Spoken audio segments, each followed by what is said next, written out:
Shalom. Salam alaikum. Udvuzlatem for you Hungarians out there. How we doing? I'm scared now. Gee, I didn't think I was that horrifying to look at. Am I that scary? RAR X3. Oooh. You can't make that face. So like whenever someone sends me that face, I immediately know that they're not real. It's a facade. It is a facade because they want to be a furry, but like they have the little X3 face. Not, no, I know, you're not pulling the wool over my fucking eyes. What would I anamorph into? A Glock. Yeah, so we're doing YouTube first. Yeah, there are 1,232 comments. Needless to say, not gonna be getting through all of them. So yeah, welcome to the first hot take stream. Your hot takes. The reason why TF2's fanbase is so rabidly defensive and clingy towards the game is not just because the game is just that good, it's also because the industry has yet to produce an actual alternative, and unfortunately, it thinks it has because of games like Overwatch, Marvel Rivals, and Valorant. The people yapping about go play a different game already fail to understand that what separates TF2 from those games. If we want to play something like TF2, your only option is TF2. I feel like there are some nuggets of truth in this. Some people are very defensive about this game, mainly because, yeah, there really is nowhere else to go. There's no other game like Team Fortress 2 on the market, and no one has bothered to make something that even comes close to the experience that Team Fortress 2 provides. That's just an objective fact. And I think, I don't know, the comment about the market thinking it has, like Overwatch, Marvel Rivals, and Valorant, I don't think they were really intending to copy Team Fortress 2. Maybe Overwatch a little bit because some of the parallels are very apparent.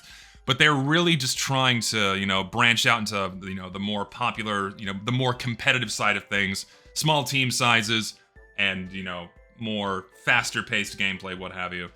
I feel like they were more trying to copy Counter-Strike in that regard, you know, smaller team sizes being a lot more optimized for competitive esports, because all these were designed for esports. Marvel Rivals, not so much, but Overwatch, absolutely. Valorant, absolutely designed for things like esports. But I think the real reason why the fan base is clingy is because people just can really easily not only obsess about the gameplay, but the characters, the cosmetics, and what have you. But then my curiosity is like, what do you mean by defensive? What do they get defensive about? Are they getting simply defensive against the people that are saying go play something else, like this comment implies? Meaning, like, you know, the people saying, ah, fuck you, go play something else, the game is old, what have you. I understand getting defensive about that, because if you say that, go fuck yourself, there is nothing else to go play. TF2 is a culmination of classic FPS era. Outlook on 3D games in general is way different now. Absolutely, yeah. I mean, TF2 is birthed from the classic kind of boomer shooter genre, and then things branched off from there, right? Like anything made, any kind of team-based shooter made after Team Fortress 2 just doesn't even come close to the experience these older games provide. They are just different games. They really are. They are just different games. This one I read.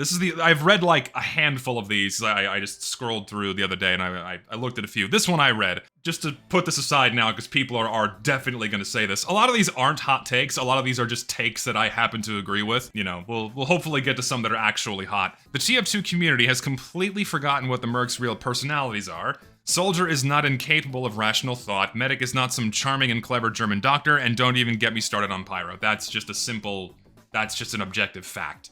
If you compare to how the mercenaries were treated on the game's launch and for the first couple of years to the final chapters of the TF2 comic, these are not the same characters.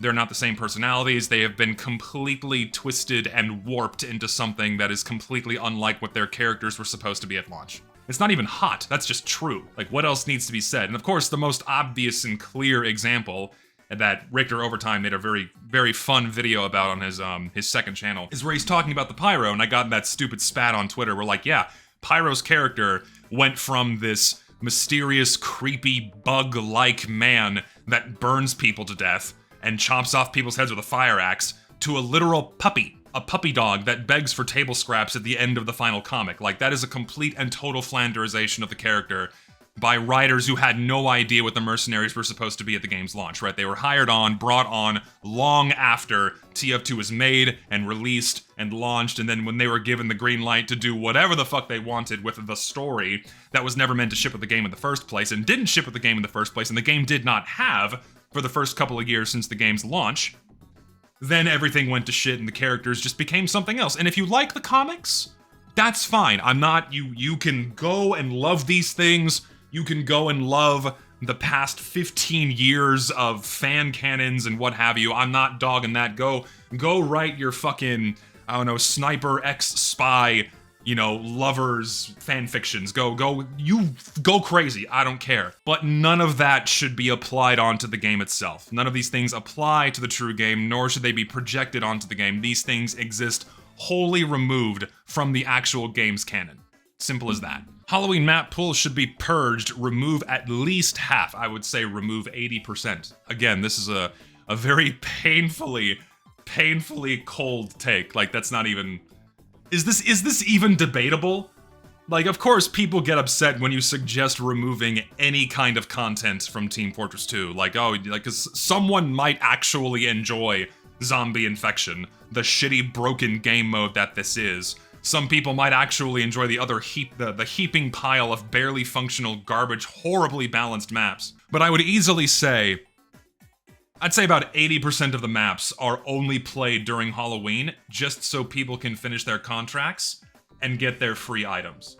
Otherwise, they just go completely untouched. No one goes to these maps because they're fun to play on. There's only 2 or 3 Halloween maps that I go out of my way to play because I actually enjoy them, and that's... and only on community servers because the fucking truces are stupid. And that's Lakeside Event and Viaduct Event and Man Manor. Those are the 3 that I play the most because the bosses are fun.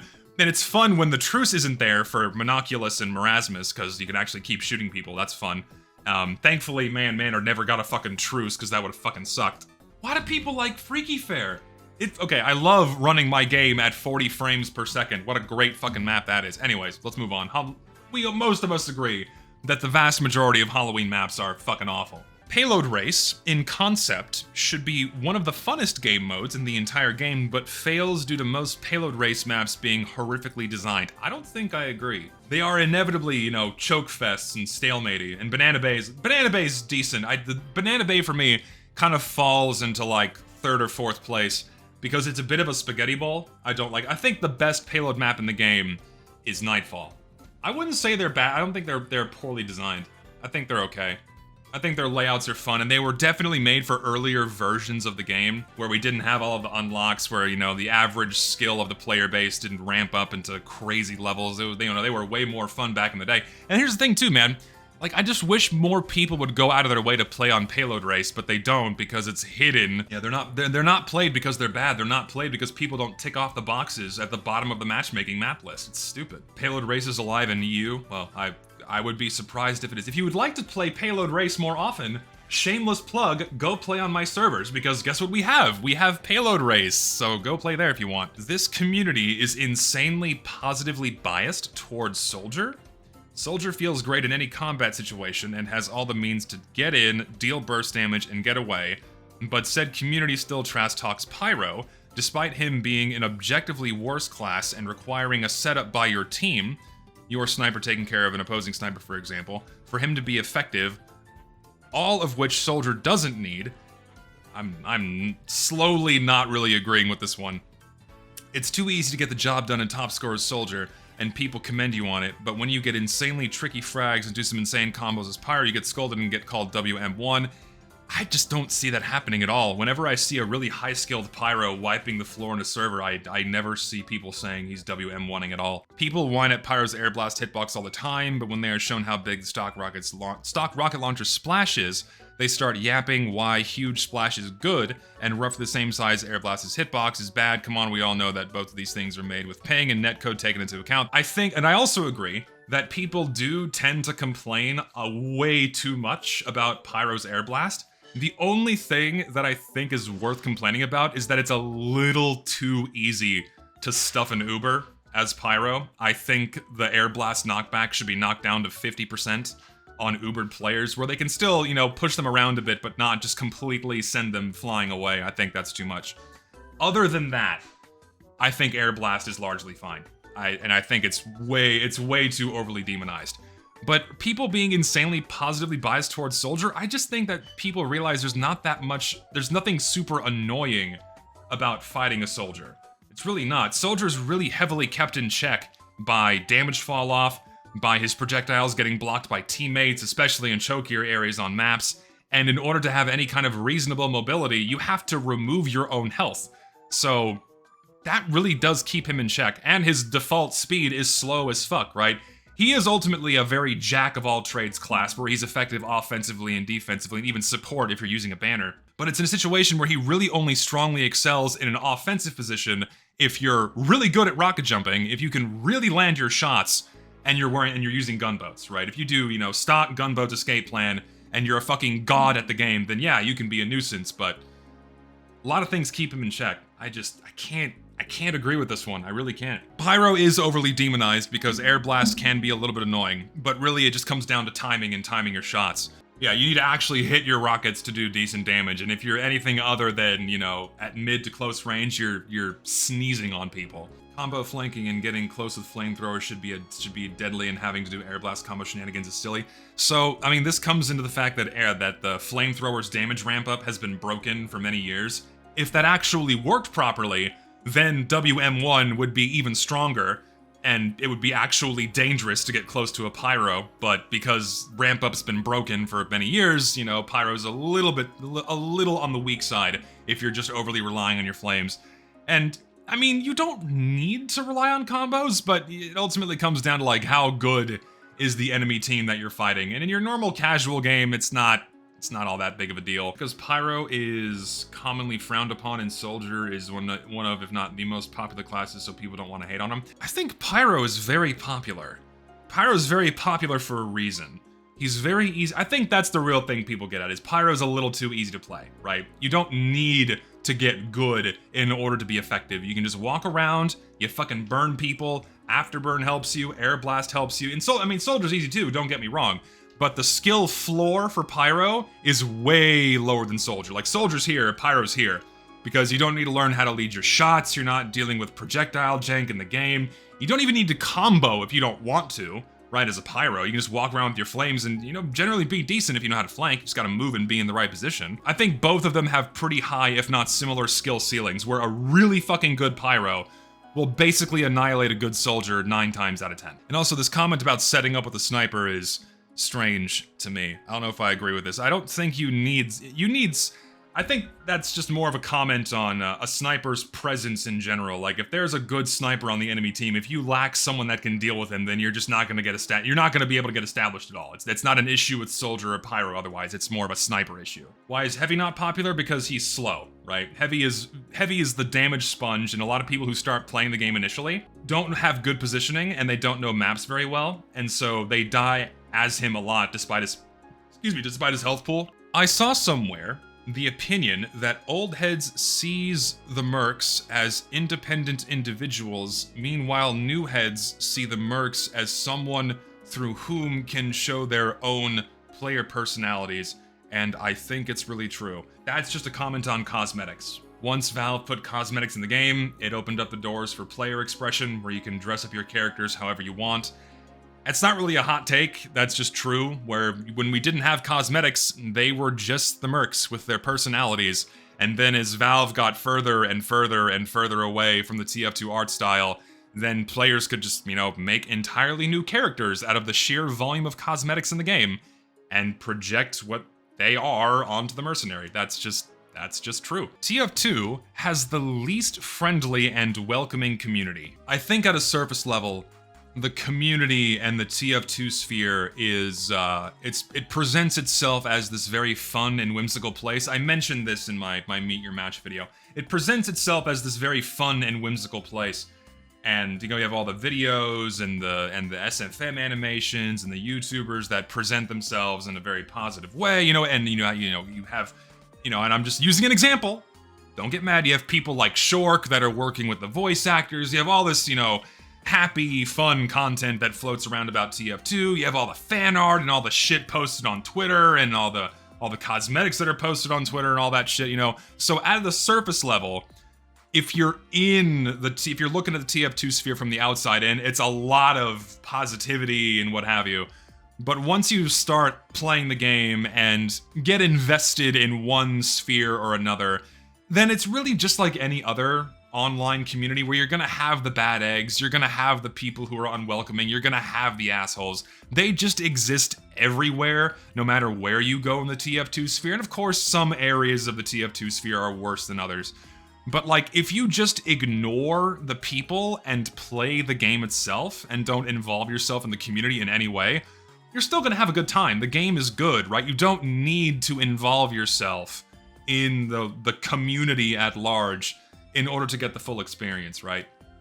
And really this is, I feel like this one is just an amplification of all the negative things that, that every video game community or online community of any kind has, is you have an over-amplification of the bad eggs. Though I will say, the TF2 community does get very rabid over one thing or another. Like, you can't say anything negative about the game, you can't criticize Valve, the whole toxic positivity thing and what have you. That doesn't make it inherently unwelcoming, it doesn't make it inherently unfriendly. It's just that if you tend to step out of line with what is viewed as the mainstream or positive discourse surrounding the game, then people will start trying to rip you a new one, speaking from experience. But at face value and at a service level, it's fine. Yeah, the TF2 community is unwelcoming of criticism. It's unwelcoming of any kind of negativity surrounding the game. People really like to kind of stick their heads in the sand and pretend everything's okay. But to call it outright least friendly and welcoming, I think is a very hot take, because I can name a lot of other communities that are very unwelcoming and very unfriendly, and others that make the TF2 sphere look like sunshines, rainbows, and marshmallows in a fucking ball pit at Chuck E. Cheese. Like, this is simply not true. It's not the least friendly, and certainly not the least welcoming. Oh, you're live on Twitch. Oh, God. Heavy should have gotten the banners instead of Soldier? What? He's already the team's anchor and can typically survive long enough to charge and use them? That's just a really bad idea. Oh, man. Imagine a really good Heavy with something like the buff banner and having an on-demand mini-crit mechanic with hit scan. Ooh, God, that would be so cancerous to fight. Fuck me. No, like if you're good at Heavy, it does not take that long to deal either 400 or 600 damage, or sorry, 450 or 600 damage to charge the banners. Heavy with a banner would be Heavy with any kind of self-heal, damage buff, or defensive buff would be insanely strong. It's a good thing that it's on Soldier, because for Heavy would have to sacrifice nothing to use. He would have to sacrifice the sandwich, but then it would be not only for the benefit of himself, but also for everyone around him. That would be way, way too strong. I think the banners are a good fit for Soldier because he has to either sacrifice damage or mobility. It forces Soldier to play slower, it forces him to play a little bit more aggressive in order to charge the banners, and then he has to stay alive with the banner running, and it forces you to play with your team. Heavy is the team's anchor, so I understand, like, you want the dynamic of, like, Heavy's already sticking with his team, so it allows you to maximize banners the most. But really all it takes is a mentality shift when you're playing Soldier. A lot of people playing Soldier like kind of going off on their own. Take it from me, Soldier's my most played class. A lot of people playing Soldier love going off on their own, you know, moving from engagement to engagement with one or two people, right? Very few soldiers I see tend to hang back and play with their team, which is when Soldier's like really powerful and really maximized. And if you pair that with a banner, it is insanely strong. Like, I think it's almost impossible to beat a mildly competent Soldier playing with a mildly competent team that is using the battalion's backup or the buff banner, because both of those are insanely powerful items that are really underutilized, but people rarely use them on Soldier because people like playing on their own. The game is designed for that, don't get me wrong. Team play is meant to fall out of individual 1v1 combat scenarios, so people actively coordinating and working together is, you know, an extra step most people tend to not take. Banners are very strong on Soldier, and they would be even stronger on Heavy, and putting it for him would just be a terrible idea. Would there ever be a reason to not use the banners on Heavy? No, they would always be the go-to item, because why would you ever selfishly heal yourself or only your medic when you can kill two people and instantly have conch and buff your speed with self-heal regeneration and health on hit? The conch would be so fucking busted on Heavy. It would immediately replace the sandwich. Exactly. The conch would filter the sandwich. That's just way too strong. I hate the Homewrecker with a passion. Yes, I main Spy, so I might be biased, but it's just overkill on the class that counters him the most. rewarding the Pyro for failing to do his job in protecting the engineer and making Spy's efforts in killing the engineer and sapping useless. I wholeheartedly agree that the Homewrecker is an example of bad game design. It is one of the worst experiences playing Spy. You stab the engineer, you sap all of his shit, and by some fucking miracle you get out alive. But then here comes the Pyro. He not only gets to kill you for free, because Pyro is, Spy's counter, but then he gets to completely invalidate all of the work you just did with one swing of a hammer. That is some bullshit. I think the Homewrecker needs a change, in some capacity. If the same mechanic was to be kept, make it take at least 2 to 3 swings to remove a sapper, not just one. One is way too fucking strong. It needs to at least be as much as the wrench, if not less. Because again, the Pyro should not be able to take down the Spy and invalidate all of his work that quickly or with that little of effort. It's just, it ain't right. It ain't right. I agree that it should be 3 hits. It should be. Yeah, the Neon Annihilator does it in 2, and that's far more tolerable. Yeah, exactly. If it's 2 or 3 hits, then it'd be way better. I agree. Counterpoint, no one really uses the Homewrecker because babysitting engineers is boring. Sure, it's boring, but when it happens, it fucking sucks to play against. It sucks. You just can't play, you just can't do anything as Spy against that enginess if there's a Pyro constantly camping it with the Homewrecker. You're fucked. There's just nothing you can do. You now have to go play something else, which is fine. Play Soldier, play Demo, wait for a medic to Uber you and go in. Yeah, the Homewrecker is an example of very bad weapon design. Spy has way too many things going against him, right? The NG's buildings should be fucked if he dies. They already are because they're not getting healed. If the engineer just isn't there, then it doesn't take much to take down a fucking sentry. It takes 2.5 well-placed rockets, right? Or 3 not well-placed rockets. And this is assuming it's a level 3, right? An unguarded sentry gun is basically tissue paper to any mildly competent team, right? As soon as the NG goes down, it's fucked, right? Anyone who's played engineer for more than 5 minutes knows this. Why not have a 2 to 3 second charge in the Homewrecker? I hate charges. I don't think we need charges on the Homewrecker. Just make it take 2 or 3 swings. Valve should have never paid community workshop contributors for their items because it facilitated the creation of groups like the Emporium who gatekeep all the content that gets added to the game for profit. That's a bit hot. I think it's completely fine for Valve to pay people to make content for their game. The problem is when it goes unregulated. The problem is when there's no quality control. And the problem is when Valve feeds into a soft monopoly by consistently picking the majority of the content from the same small handful of people. If Valve genuinely picked content based on the quality of its creation, then we would see a much healthier content creation environment in Team Fortress 2. But because Valve does, and this is true, consistently pick the vast majority of the content from the same small handful of people, they basically facilitate a small monopoly, a small, soft monopoly. You can still come in and make whatever you want, but if you're not in with this inner crowd, which is primarily residing in the Emporium, the chances of you having an item accepted in the game go way, way, way down. And this is why, if you go inside of these spaces, and this is something I've been observing for years, new creators, they come in, they ask for help, they're oftentimes ignored, or they're given very little.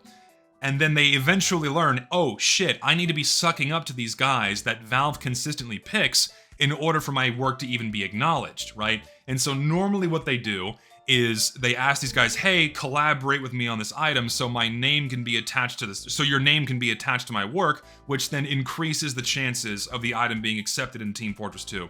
Concept artists do this, modelers do this, mappers do this, all these guys do this. It's this really bizarre, constant incestuous clusterfuck of the same guys constantly working together, and every now and again bringing in new people because they like their talent or they've done the work for them. And it's also a very long and nuanced history of infighting, stealing work from each other, stealing concepts from each other. It's a very rabid environment the longer you stay in there. And ultimately it's part Valve and part the workshop. It's not fully the blame of one or the other. But Valve does facilitate it by being more, what's the word? By diversifying the selection, right? They're not picking from a wider variety of people. They keep picking from the same small group, and then again, that just facilitates that soft monopoly, and it ends up being a really fucked up situation. So, It is unfortunate, yeah. Like, again, if you're not in contact with this smaller group, you just basically have no chance of getting something placed in the game, and it sucks. It's bullshit. And like I've been saying for years, it's a two-edged sword. It's both Valve and the workshop's fault. Both. Well, the Emporium mostly, not the workshop scene as a whole, but mostly people inside the Emporium. The same success Valve was seeking in competitive to revitalize the game could have been archived with a full-on fleshed TF2 series like it was planned with the Adult Swim collab? Like, TF2 could have not only been the pioneer of gambling in video games, they could have also been the first video game to ever have an adult cartoon series. So I think what's being said here is the Adult Swim show would have had a similar amount, would have had the revitalization effect that Valve was seeking by trying to make TF2 an esport. Like, if Valve went down the Adult Swim path and made a show for the game, then it would have gotten more popular. I mean, there's nuggets of truth to this, right? You have, you have Riot Gaming with Arcane, you have the Fallout show. However bad it was, it did push a lot of players to play Fallout, you know?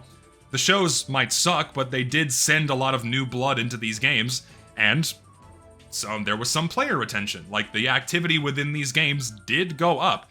So, this is, of course, reaching a very low bar because Meet Your Match made people leave Team Fortress 2, so literally anything else would have made more people come to Team Fortress 2 than Meet Your Match did.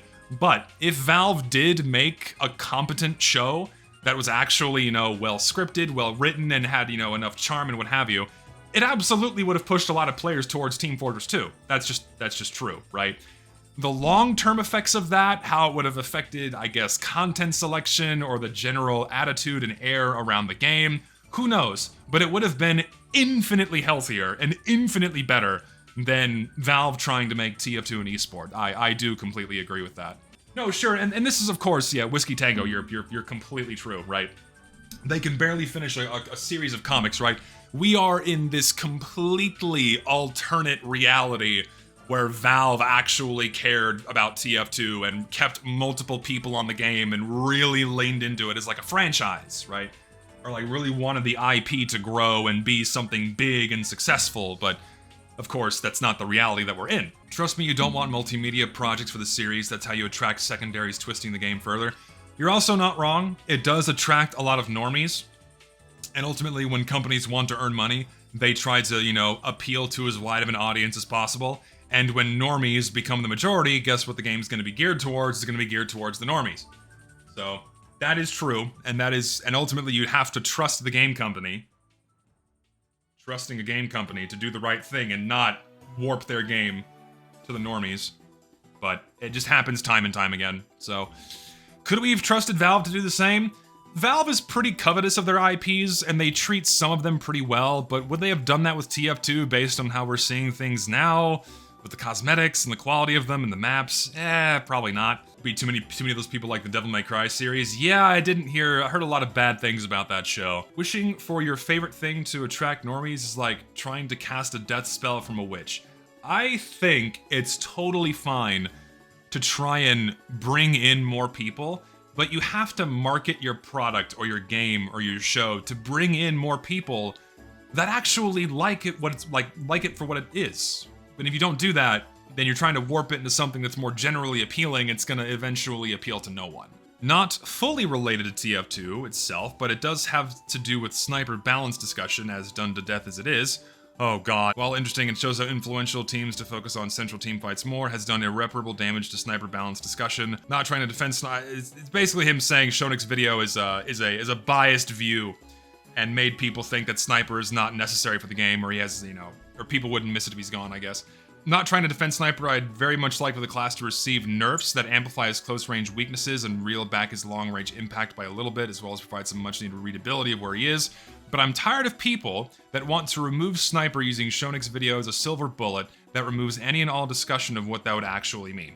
That is true. I don't think that's healthy at all. Whenever I say delete Sniper from TF2, I don't actually mean that, but when I say nerf Sniper, I absolutely believe that. Sniper needs some kind of change to make his presence far more tolerable. That's just a massive oversight by Valve that they did not acknowledge since day one, and it's a fuck up with their development process, right? If you could not foresee the perfectly accurate class that can one-tap 5 out of the 9 classes becoming a problem later down the line because it's purely skill-based, nothing holding him back other than his low health pool. It's kind of an oversight. Or something to make his presence more tolerable, right? Yeah, and it doesn't mean remove him, exactly. It doesn't mean removing him to make his presence more tolerable, right? I think he needs a nerf. He doesn't need to be removed from the game. And yeah, I think people like citing Shonik's video as the reason, like, yeah, this is why Sniper needs to be removed. I think that's just not a healthy, that's not even an argument. Like, here's this video, you know, people didn't miss him, therefore it's good if he's gone. You know, I feel like they could have done the same with any other class. I think that's true. If they did this same experiment with any other class, they would have seen the same results, except with the medic. Because again, the medic is just a necessary element in team. You need a healer. Oh yeah, there, he did say it. Yeah, if you did this on the other classes, you would have had the same result. Yeah, I think that's just true. Engineer serves to slow down the game. I think people would still have a fun experience if he was gone. And I think a similar conclusion would have been reached. But I think engineers are less annoying to deal with than snipers. So you would have seen a greater defense to keep him in. But like, it's almost unanimously agreed that Sniper is at the very least, fucking annoying to fight against, right? That's why people are more agreeable to the notion of, yeah, just fucking remove him.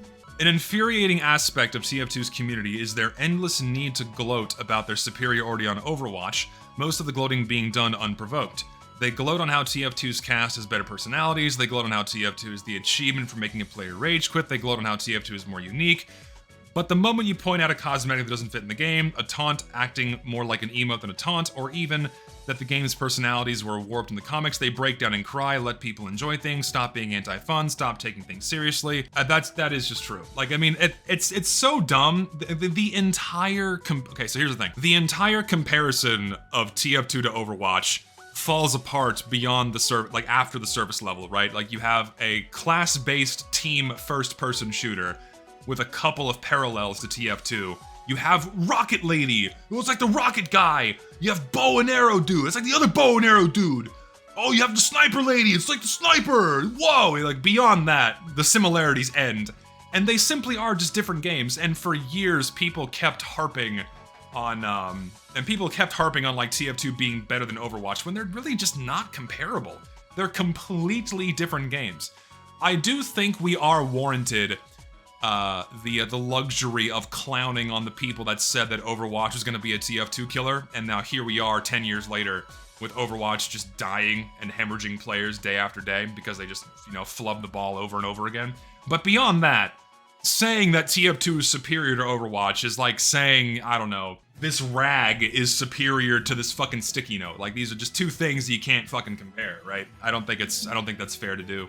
And then for the part about, like, you know, but the moment you point out something negative about the game, like the moment you criticize anything in Team Fortress 2, yeah, I mean, the people who, the vocal spheres of the community are just made of fucking tissue paper, right? They are made of tissue paper. As soon as you criticize something, people just lose their fucking minds, and they do usually default on the argument of just like, let people have fun, just enjoy things, just be happy. Like that whole just be happy, let people enjoy things, that entire argument has allowed for the complete and total end-shitification of so many things in recent years.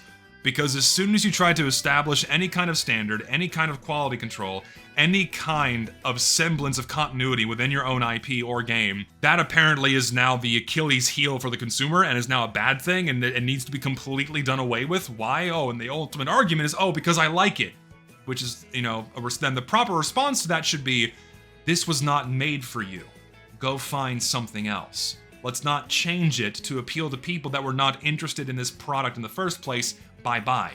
But naturally, because companies feed into this by throwing everything into their games, looking at you, Fortnite, now it's like the expectation of like, well, what do you mean I can't, my favorite picture is like, well, what do you mean I can't have a BMW in this Civil War game? What do you mean I can't have like a fucking F-15 flying around bombing people in this Civil War simulator? TF2 is one of the last places in the gaming sphere that allows players to say and pretty much do anything, yes, without consequences, and tourists are trying to take that away. That's not even a hot take, because we've witnessed more touristy types of people come in and try to get these things shut down. That is just simply true. You may remember that video that I responded to about that guy who was fear-mongering over lies in order to get decals removed, or, you know, and ultimately he concluded the video of like, oh no, we have to just give it a toggle, after demonizing them for 10 minutes and basically arguing for their removal and that they should have never been put in TF2 in the first place. It's like, oh, I can see boobies, where? And then also, oh, there could be cheese pizza in there. Oh no, there could be illicit materials that were never there in the first place. And the person that was fear-mongering that was lying, and also happened to be a fan of the playground himself.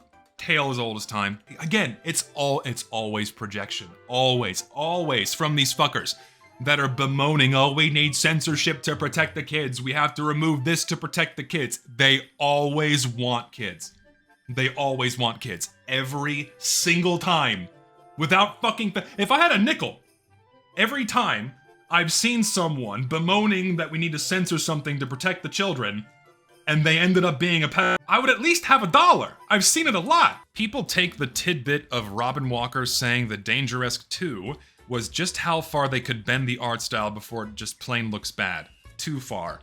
The point of that quote is that they were directly importing models from the Homestar Runner games, which have a completely different art style. Not that there's anything wrong with having things that don't make sense in 1960s and TF2. I just don't think that's true.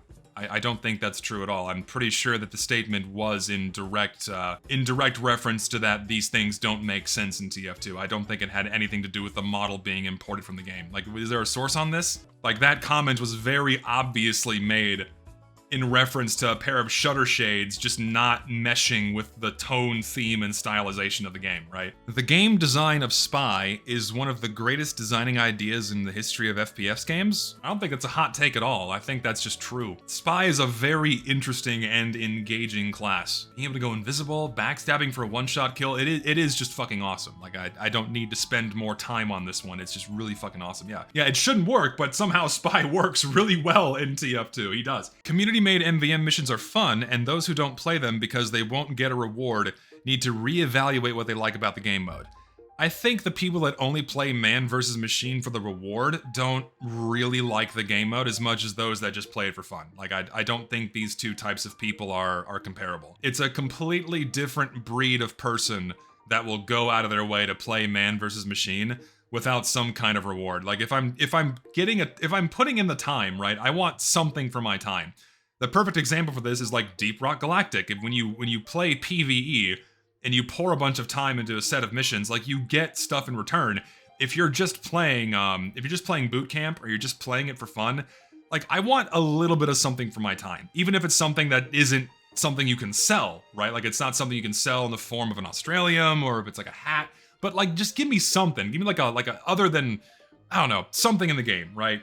Medals, I don't fucking know. But if I just get nothing for my time, then it's like I have to really, really enjoy playing a PvE mode. You know what I mean?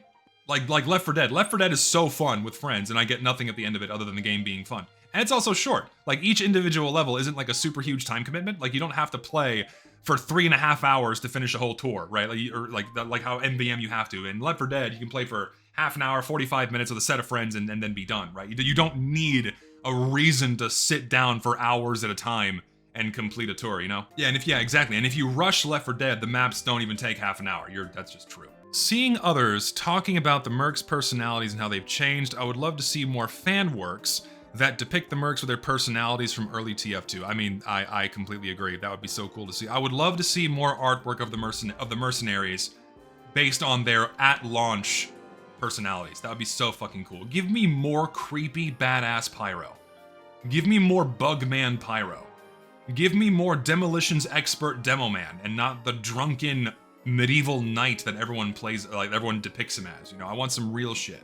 Zesty's opinions would be more popular if he did a bunch of silly TF2 videos in between, instead of the constant conveyor belt of black pills. Lotus Eaters in the UK have something called Lad Hours, where the normally serious intellectuals discuss or do something silly, and sometimes drink. What do you think I'm doing right now? That's the idea. I used to do this, where I would put out a more heavily edited video, and then have some simpler stuff in between, but also just the tone of my content shifted, because around 2021, I just really got fed up with the bullshit. I got really tired with how not only Valve was handling the game, but how the community at large was like perceiving the game. No one was talking about it. That's like the most frustrating thing to me, is like when there are there's just problems that are so evident and obvious and no one is talking about them. And like so many people would also agree, like people would agree like, yeah, they're like, this is fucked up, but then no one speaks about it. It's just, ugh. If I had more time to do other shorter videos in between, I would. And whenever I'm committing time to a video, I'm only pouring it into my major products, my major videos, right? So I don't really have the extra time to like go out of my way and make funny, fun videos. That's normally what my streams are for. The streams are kind of they exist to pad the time and give something else for people to do. Well, I mean, yeah, sure, you can call me a grifter, but I mean, my videos are ultimately products. Like, I am a YouTuber. My videos are products that you consume. Like, that's just true. And all other YouTubers do this. Their videos are pieces of media for you to consume as a product. And I get paid as a result. It is inherently a transactional relationship that you and I have with each other. But the thing is, I can be honest. I can be real. And I try to do that as much as I can. Just because this is a transactional relationship, that doesn't mean that what I present and what I give to you aren't my true and honest thoughts. They aren't my true and honest opinions. Like, this is my genuine self that I put forth in everything that I do. And it just so happens that people really enjoy that. And it's just me talking. There's no script here. This isn't some kind of fucking, like, you know, act that I'm putting on. That you guys do this for me. It's like, I have nothing but you, like, no one else but you guys to thank. And it's amazing that me being me, my hyper autistic weird self about this game attracts so many people. So, cheers. I'm also out of coffee. I'm gonna have to get some more in a minute. I have never once been on a community server that runs as smoothly as a Valve server. It's my main reason for sticking with casual. I think you have to broaden your horizons a bit. Get outside of Skyle and UGC. Try mine.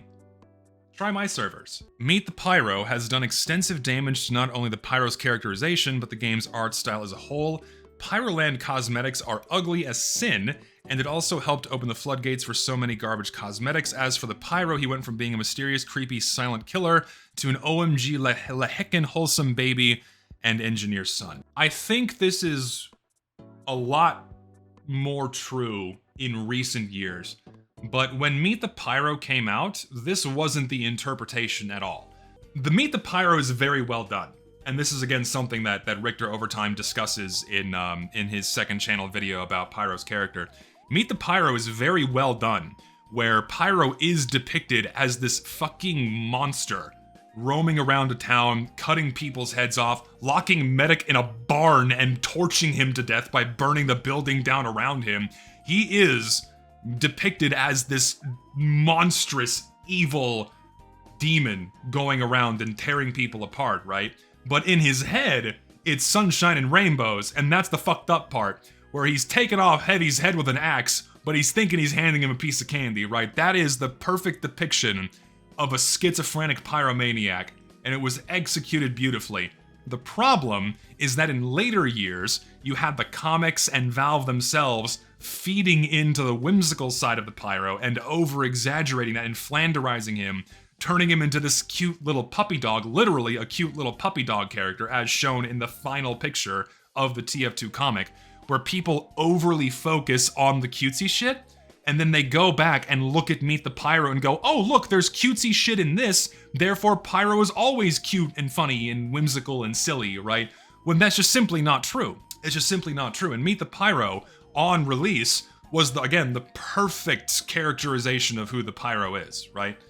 But it really was Valve and the community's fault in later years that really just warped him into a toy. Pyro's flame changes were unironically good, including the bit where they're really hard to see through. That, fuck you. No, I hate that shit. Like, Pyro's flames could stand to be a little more transparent, and please, God, just tint them a little bit. Make red Pyro's flames a little bit red and blue Pyro's flames a little bit blue somehow. Well, of course, when you're on fire, it's tinted because guess what? If you're on fire, you know where those flames came from. But if you see fire coming from, say, around a corner and they're not team tinted, is that your team's Pyro? Is that the other team's Pyro? You have no fucking idea, right? That's just something that would be like like even like Demo Man's pipes and stickies are team colored, things like that. Like that's valuable, readable information that should have been in the game since launch. But no, I completely disagree that the visibility, the visual changes in Pyro's flame particles, the aspect of them making them super opaque, that was not a good thing. I just think that was a really bad thing to do. In terms of them being a more consistent stream where they match where the hitboxes are going, that is a benefit, but they should have kept the same level of transparency. Most cosmetics would be fine if paint was never added to the game. Paint should have never been added. I use paints myself, but I think they were a mistake. I agree that most paints were a mistake. If Valve, I think paints are fine if they were within TF2's color palette. If they stuck with the washed out pastel-y colors, the more earthy neutral tones, as soon as they added the super saturated paints, that everything just went fucking downhill. If Valve was more picky about like how large paint regions could get, then workshoppers would have followed suit and not made paint regions so large, otherwise Valve would have ignored them. I don't think paints are inherently a bad thing. It's just the colors that were selected and Valve not being more picky as to how big the regions can get. I also think that even in the absence of paints, there are so many cosmetics in TF2 that are fucking awful and should just not be in here for reasons other than bad paint regions. Like, this only solves team recognition issues and also extreme deviations from the art style of the game, part of which are its reserved colors, washed out pastel-y earth tones, right? And the original paints didn't have any of the super sat, they didn't have black, they didn't have white, they didn't have pink or green. Those were added later because Valve's like, oh yeah, these will make money, and sure enough, they do, with a certain demographic. Furries, usually. And pyro mains. And medic girlfriends. And oddly enough, heavy mains. I see a lot of heavy mains with super gaudy loadouts. I don't know why. The contracts are an amazing feature that feel very stale and boring by the moment you finish all of them. Valve never valued enough of the contractor as a whole, and it could have given TF2 a sort of daily tasks or weekly tasks for some cool rewards, mostly war paints. I agree. That's not a hot take at all. Contracts are so painfully underutilized, and there's so many cool things they could have done with contracts. Like Valve had their vehicle for like a consistent update model with Gunmetal and Tough Break. They ship a new update, they throw in some new contracts, it gets people playing the game, it gets people invested in the game, not only with playtime but also rewards. It's just a fucking shame that Valve thought, nah, fuck it, just throw all that away. TF2's an esport now, fuck all this cool shit we came up with, eat a pile of dog shit. Here's your broken matchmaking system. Ice cold, permafrost packed ice, permafrost packed ice take, very true. I hate shit that promotes the idea that you have to play every day. I do agree. In my opinion, the best way to handle contracts is the way they did it with Jungle Inferno. They're all available, you can complete them at your own pace during the entire campaign's duration, be it a few months or whatever. Like, you're not forced to play every day. There's no dailies, there's no weeklies. The whole daily and weekly bullshit is a way to get players addicted to your game and have them coming back for more and, you know, and increasing the frequency at which they're exposed to microtransactions so they then buy them. Dailies and weeklies don't belong in a game like TF2. War Thunder is especially guilty of doing this. I play War Thunder. I don't play it every day because they haven't dug the hooks in me to do that. TF2 doesn't need any more seasonal updates. All it does is bloat the fire. I need some fucking hot takes, man. I need something that's anything other than lukewarm or ice cold. Like, this is just true. TF2 does not need any more seasonal updates. I completely agree. Bloats the file size with hats no one uses and maps no one plays on. That's just true. 80%. No, that's too generous. I say 95% of the fucking cosmetics they put in TF2 with each of these updates immediately end up on the community market, and no one fucking uses them. When was the last time you saw a Halloween hat or cosmetic, a Christmas hat or cosmetic? When was the last time you saw any of these in-game if they weren't unusual? You never see this garbage in-game. Not even during the holidays do you see this shit. Like, maybe during Christmas and maybe during Halloween you'll see like the actual cool Halloween restricted cosmetics, but none of the garbage they put in these cases. Disgusting. Like, maybe once or twice a year I actually see these cosmetics that are not part of like a shitpost loadout. The vast majority of unusual effects, even the classic ones like green energy and such, are ugly. The only ones that look good are subtle, like fireflies, and often only work on a specific loadout and class. Also, adding unusual taunt effects was a bigger mistake than adding Christmas cosmetics. I agree on that one. Every single unusual taunt effect is hideous without exception. I agree. Some of the Xmas cosmetics are actually fine. A couple of them, like the BMOC, is fine, and would probably be better received if it wasn't for the oversaturation of festive cosmetics. I think if it's a reserved festive cosmetic, it's probably just fine, but if it's really stupid gaudy shit like a pair of candy antlers, those are fucking shit. I also agree that the overwhelming majority, like unusual, like TF2 was not meant to have unusual effects. Valve put unusuals in the game 3 years after launch, so people had a reason to gamble. Like, they were not part of the game's launch and should have never been placed into the game. If you like these things, this is fine. I don't care. You can love your hyper neon vomit garbage, like, you know, clown shoes orbiting your fucking head. I don't care. I don't care at this stage. Fuck it.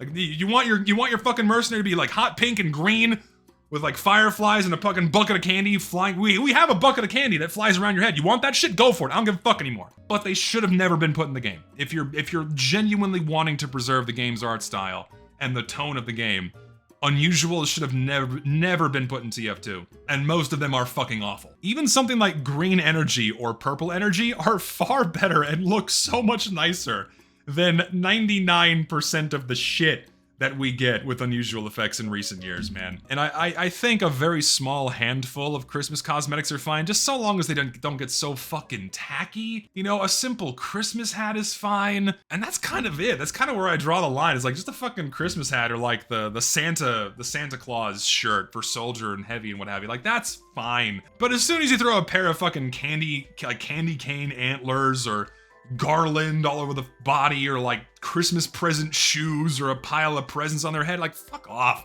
No one likes those. They're so garbage. Ugh. Valve should end the item drop system entirely at the very least the next few years. You think so? I mean, the only way to get a lot of TF2's unlocks for free is with the item drop system, because not all of them are not all of them are achievement items. You would need to present the solution of having all functionally unique items available to players as soon as they install the game. Like, just have all of the unlocks be of normal quality inside of their backpack space, right? And then of course they wouldn't take up backpack space like the stock weapons do. Like, that should just be a thing in Team Fortress 2.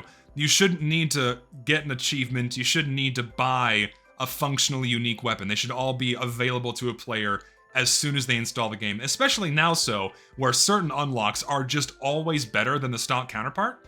Like that, you should not have to go out of your way to get all of these unlocks. They should just be available to you at all time, right? How Valve gives players these things, I'm part of this is going into my next video as to how Valve could do this, and I'll expand upon this idea more. But if Valve were to turn off the item drop system, they'd have to give all the weapons to players. I don't know if I would disable the item drop system, though. I mean, if they did, you would see a very sharp decline in the number of people playing the game, given how many bots idle for metal. Or bots idle for item drops and then blend them into metal. If they did, that's kind of, that would actually be a good element. Or a good idea. Like, turn off item drops for a few months, and let's just see how far the player count dips in response to Valve doing that. It'd be cool to see, but it'll never happen. The bot problem is extremely visible, especially when looking at ref to key prices in 2015 is about 20 ref, and now it costs nearly 80. No, yeah, bots collecting item drops absolutely hyper inflated the price of keys and metal, for sure. Yeah, like that's just a direct result of having too many bots farming items in TF2, 100%. Yeah. Whenever you have a free item drop system of any kind in a video game, you're gonna get bots. Like, if there's any incentive to do so, your game's gonna have bots. That's just plain and simple. Engineers' teleporter buffs make up for the other Meet Your Matches balancing changes. That's just not true. It doesn't. That one thing doesn't make. There we go. Finally, a hot fucking take. No. That one change does not make up for a laundry list of garbage decisions in Meet Your Match. This one change doesn't make up for the Bison nerf. No. That's just not true. I mean, sure, the changes to Engineers' teleporters were a very welcome one. That's one of the few positive things that came out of TF2's balancing in the latter years of its, in the latter years of Valve's attention, but it does not make up for the shit that happened. Oh god. Teleporters costing 50 metal instead of 125 is far more impactful than the base jumper. It doesn't matter if it's impactful, the base jumper was fun. And if it's not fun, then what's the fucking point? And it's not just the base jumper, they nerfed so many other fun and so many other fun items that were perfectly fine. To say that just the buffs to engineers teleporters make up for it is fucking insane. That's just not true. The TF2 community is one of the least funny communities, especially with how their jokes are spammed everywhere. Most jokes aren't even original, just take a meme and replace it with something TF2 related, or take a popular video and add some TF2 voice lines and sound effects to it. The joke never feels changed at all, and I honestly dislike the joke more because it feels like a community forcing itself into anything it can find. Yeah, that happens a lot. I don't think it is, so there's pieces of truth in this, right? The very few original jokes and funny things come outside of the TF2 sphere. You oftentimes see, you know, people adopting other jokes or other memes, and you're right, that's literally any fandom. That's every fandom in the history of the internet doing the exact same shit. You are 100% correct, everyone saying that in chat. It happens fucking everywhere. But I think for some reason, we are biased because we play TF2 and it just seems so much more obnoxious to us. Because it feels so ham-fisted and dumb to see a meme that's very clearly unrelated to the game or the game's tone. It's like, yeah, what if I made the soldier do this? Oh God. I resonate with the sentiment, but a lot of funny shit does still come out of the TF2 scene. Like pick any, you know, Gmod or SFM guy that's still doing it. Like ST Black or El Toro. Those guys, to me, are consistently hilarious. Like that's where a lot of the original funny comedy comes from. I love those guys, you know what I mean? TF2 can be bad in the comedy department, but it's definitely not the worst. I think you find more insufferable examples of this in other gaming spheres. Like, I'm trying to remember who was doing this. Oh my God, I have a fragment of a memory. Hopefully you guys can help me put the pieces together here. I'm remembering, was it a game developer? And I want to say it was like The Last of Us, where they were commissioning animations of the game's characters for like reaction GIFs and reaction images. Like I remember seeing this on Twitter some time ago, and it was like the most cringy shit I had ever seen. It was The Last of Us, yeah. It was like the cringiest shit I had ever seen was this guy like really trying to force like the game back into relevancy. That was probably the most secondhand embarrassment I've ever felt for anybody ever. Was like this guy really spreading these things around and like genuinely thinking people would like them. It was just, oh God. They should have kept Scout's blue pants. To hell with cosmetic parody. I mean, that's just true. I mean, the thing that Valve should have done was gone through, corrected all of the textures, and then kept Scout's pants the same.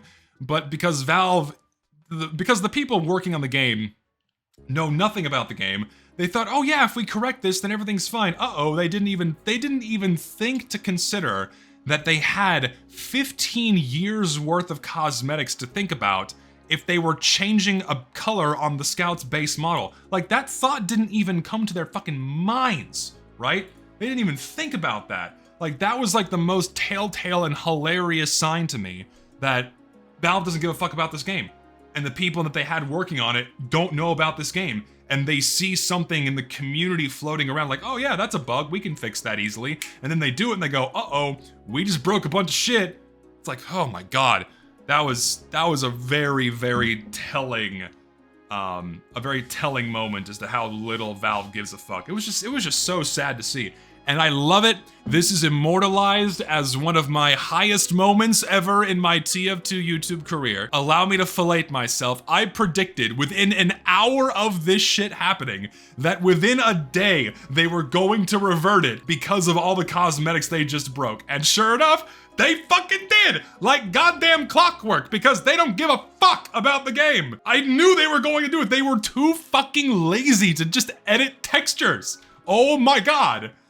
Oh man, it makes me, I get a fucking half erection thinking about that one, man. I love being right, yes! God, I love being right, yes! Feels good. Just cause the bots are gone doesn't mean casual is fixed, no shit. So we shouldn't have been so eager to leave community servers. Every community server I was once in has essentially died. Okay, yeah, so when bots were removed, a lot of community servers died. Again, like, like a lot of them kind of scraped back into relevancy because you could not play casual mode thanks to bots. But then as soon as casual mode became accessible again and playable again, everyone just went back to casual mode because it's just the path of least resistance, right? It's the path of least resistance. It's one big dumb fucking button. Everyone's gonna go to that, right? Just watch the entire section of my Meet Your Match video titled TF2 is broken. That gives you all of the reasons and all of the information you will ever need to understand just how miserably broken casual mode is, right? But your average player doesn't know any better, and they're just gonna go into casual mode because they can kind of play for a few minutes and they think that's good enough. You know, it's enough for them, or they just don't want to go out of their way and mess with the server browser, right? They don't want to go out of their way and, you know, try to find a decent... Yeah, thanks, Jill. Don't forget to thank your Jill every day for destroying this game. Thank you, Jill. We love what you've done to Team Fortress 2. Thank you so much. My video seems to have had finally... It kind of picked at the chips in the paint, right? It kind of widened the cracks a little bit, where now it's way more common knowledge just to how badly Valve fucked up this game. Not just because of bad hats and cosmetics, because they destroyed how it functions at a fundamental level. Now that that's more widespread knowledge, and I'm just happy to see that like people go into casual mode and go, wow, this really does fucking suck. And then they go play a community server, right? I'm happy that even if anything, my videos at least had that effect, right? I'm happy that my videos at least had that effect on some people. My goal was to like not only like just condense everything that Valve did into one video and lay all of it out as cleanly and simply as I could. Every step Valve took and every misstep they took from, you know, about 2009 onwards. And people are like, yeah, wow, that's actually bad, and they did fuck up the game, right? But then like we have no other options except the few community servers we have, like mine. The people were very upset about a video being 4 hours long, but it couldn't have been any shorter. This is a side tangent, I'm sorry. Like, it couldn't have been any shorter. Because the point of the video wasn't just to show why casual mode is broken, but like everything that led up to this point, and Valve making these horrifically dumb decisions and listening to the wrong people and catering to the wrong people. And just, oh my god, and no one had ever put all of the pieces together into one location where you can just point there and go, there, look at this, watch this, and you'll finally understand why Valve and how Valve fucked up this game. Because even after Meet Your Match came out, you only had a handful of guys making very rudimentary short videos of like, yeah, this is why we hate it, but then they just kind of stopped because everyone either left or they just became complacent or they genuinely liked it at the time, looking at you, Uncle Dane. You know, people like that, and just no one pushed back hard enough. And so you had all these fragmented takes and fragmented nuggets of truth as to why it was so fucked and how they failed, but no one put all of the pieces together into like one coherent story and laid it out for people to understand, new and old player alike, right? New and old player alike. Heavy is a severely misunderstood class, whose unlockables have the utility and variability that matches that of the engineer's unlocks, given the heavy scenario-based advantages for using certain weapons at certain times and position, allowing for many different playstyles that aren't just based on ambush roaming or frontline heavy. Also, there is not a single video that competently goes into the depth on the heavy's mechanics or unlocks as a whole, just their utility and worth in a vacuum. I want to change that eventually. Be the change that you want to see. Make your video. Like, dude, Pila Jones, if you made a video like that, yeah, like you'd be like the next hit TF2 YouTuber, because like there's no heavy YouTuber that has done shit like that has done like a really comprehensive breakdown of like how heavy can be properly played, right? Beyond shit in a vacuum, right? Like do that and you're gonna get a fuckload of views. I guarantee it. Just do that. But is he misunderstood? No, I think it's just that people very easily fall into a one-dimensional playstyle and rarely try his other unlocks because at face value, the stock minigun and the Tomislav are just too good, right? And they don't want to go out of their way to learn a different way to play the heavy using a different primary. Or secondary, right? People very easily fall into sandwich minigun and that's it. I agree. I wouldn't say severely misunderstood, but I think he's just underutilized.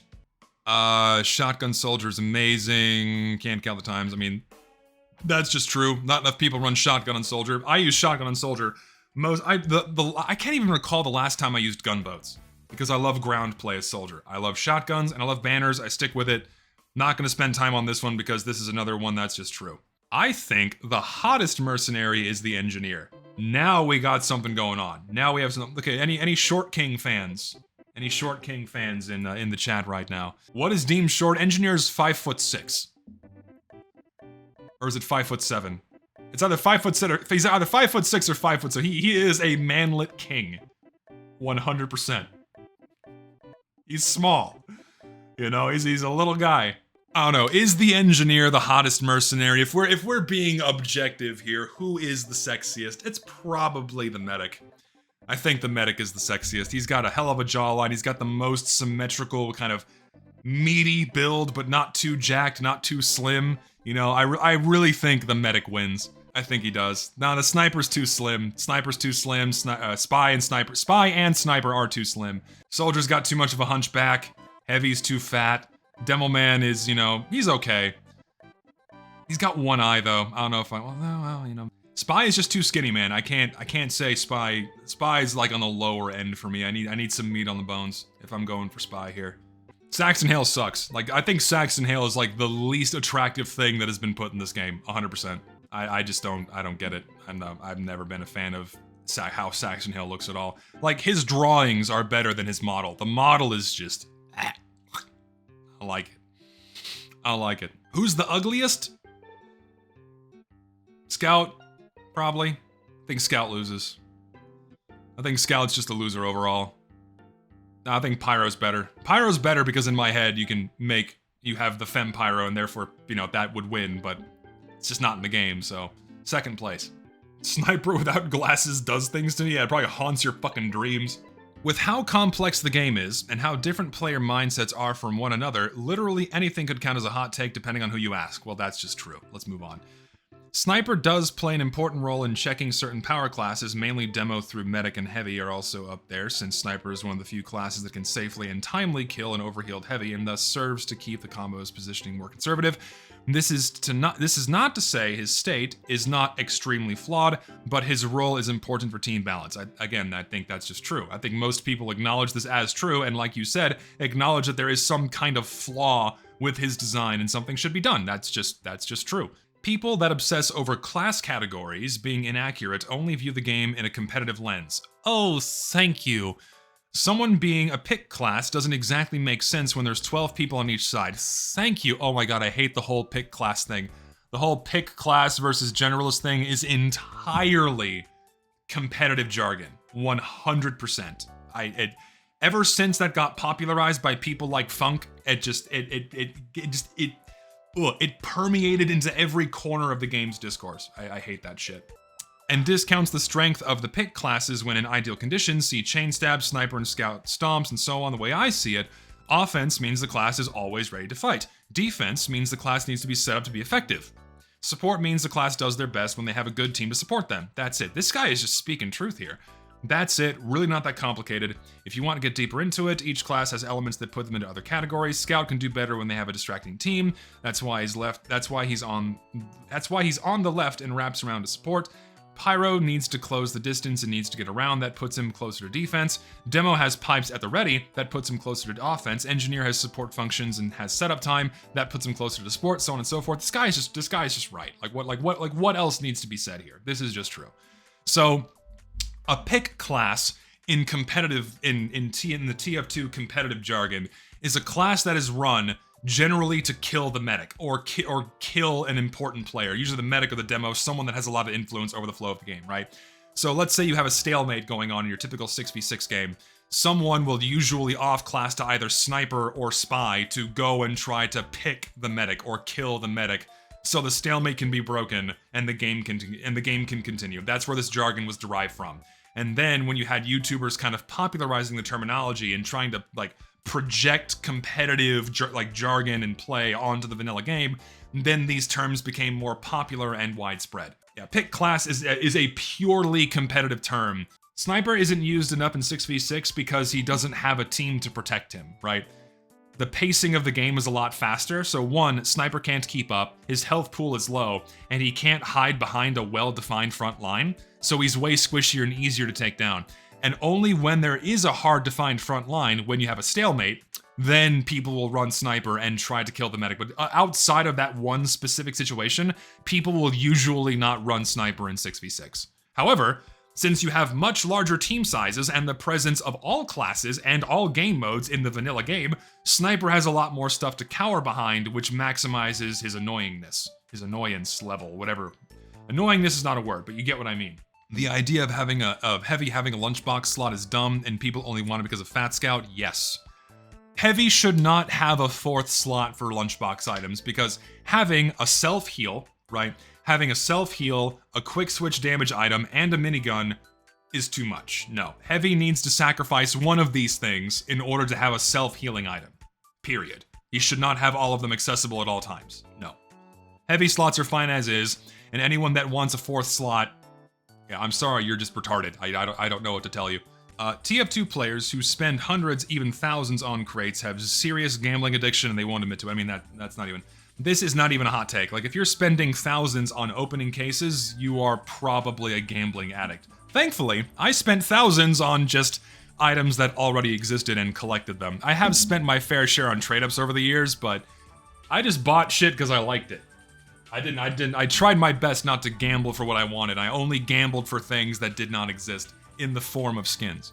I get all my hats for free. With enough time, you can get a lot of cosmetics just for free. That is true. Not gambling, but yes, bad financial decision. Oh yeah, in my case, absolutely bad financial decisions. Like, I'm not denying that either. Thankfully, I cashed out most of my shit and got a lot of money out of the game. Not all of that I spent over the years, but I got a pretty good chunk of change out of the game.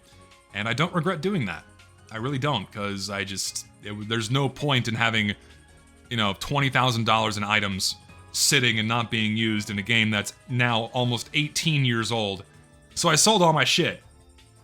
It was fun to collect it, and it was fun to have, but I don't miss it. I really don't. There should be a Christmas exclusive status for Christmas themed items the same way there's a Halloween exclusive status for Halloween items, yes.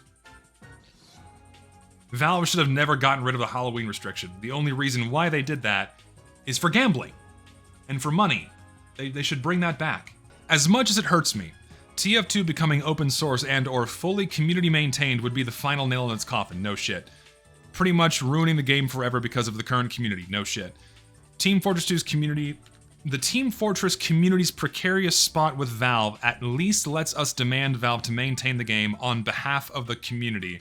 If the game is given to said community, the partisan division inside the game would fracture us forever. I mean, that, again, this is just true. With how fractionated the TF2 sphere is, between all the different people that think it should go in one direction to another, I mean, this is just true, right? There's just... What else needs to be said about this one, right? Yeah, the problem is that nobody has an answer for who should hold the keys. And everyone wants to hold the keys, and a lot of people are not competent or learned or experienced in game development to hold the keys. Not saying that I am, I'm not. But all the people that would want to come forth and hold the keys don't know how to drive.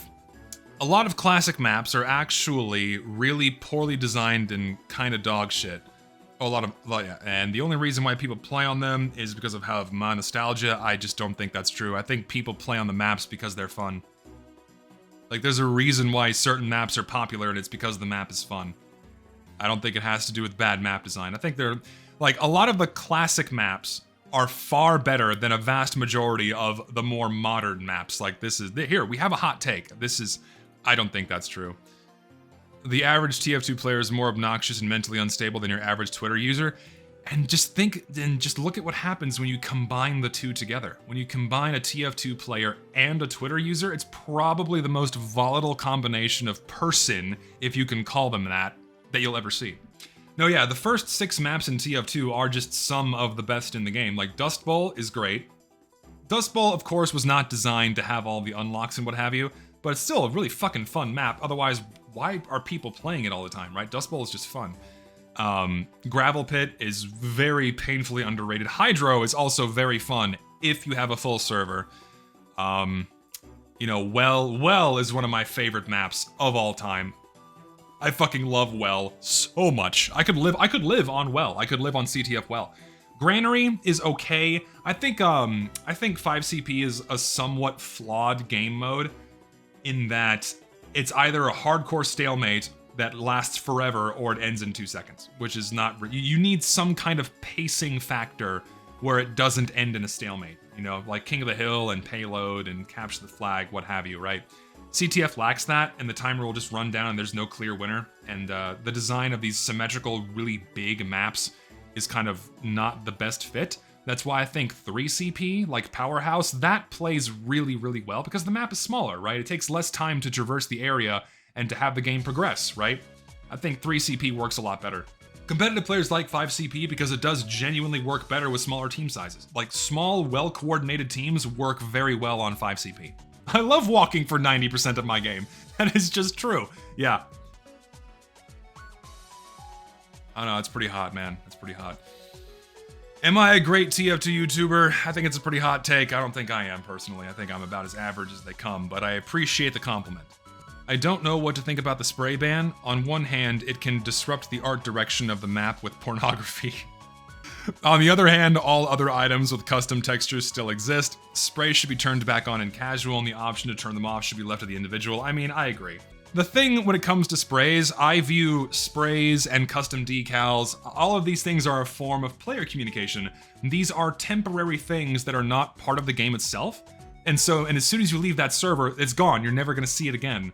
So you can't really akin a decal or a spray to a cosmetic. These have no impact on the art style, right? Again, they're a form of player communication, and them being in the game does not hurt the game's art style at all. I think that's just a non-argument. Yeah, the old school spray gags, you know, like stand here for sandwich, or you have like the spray that was a pair of tits, but when you got closer to it, it faded to a different image. You can't do shit like that anymore.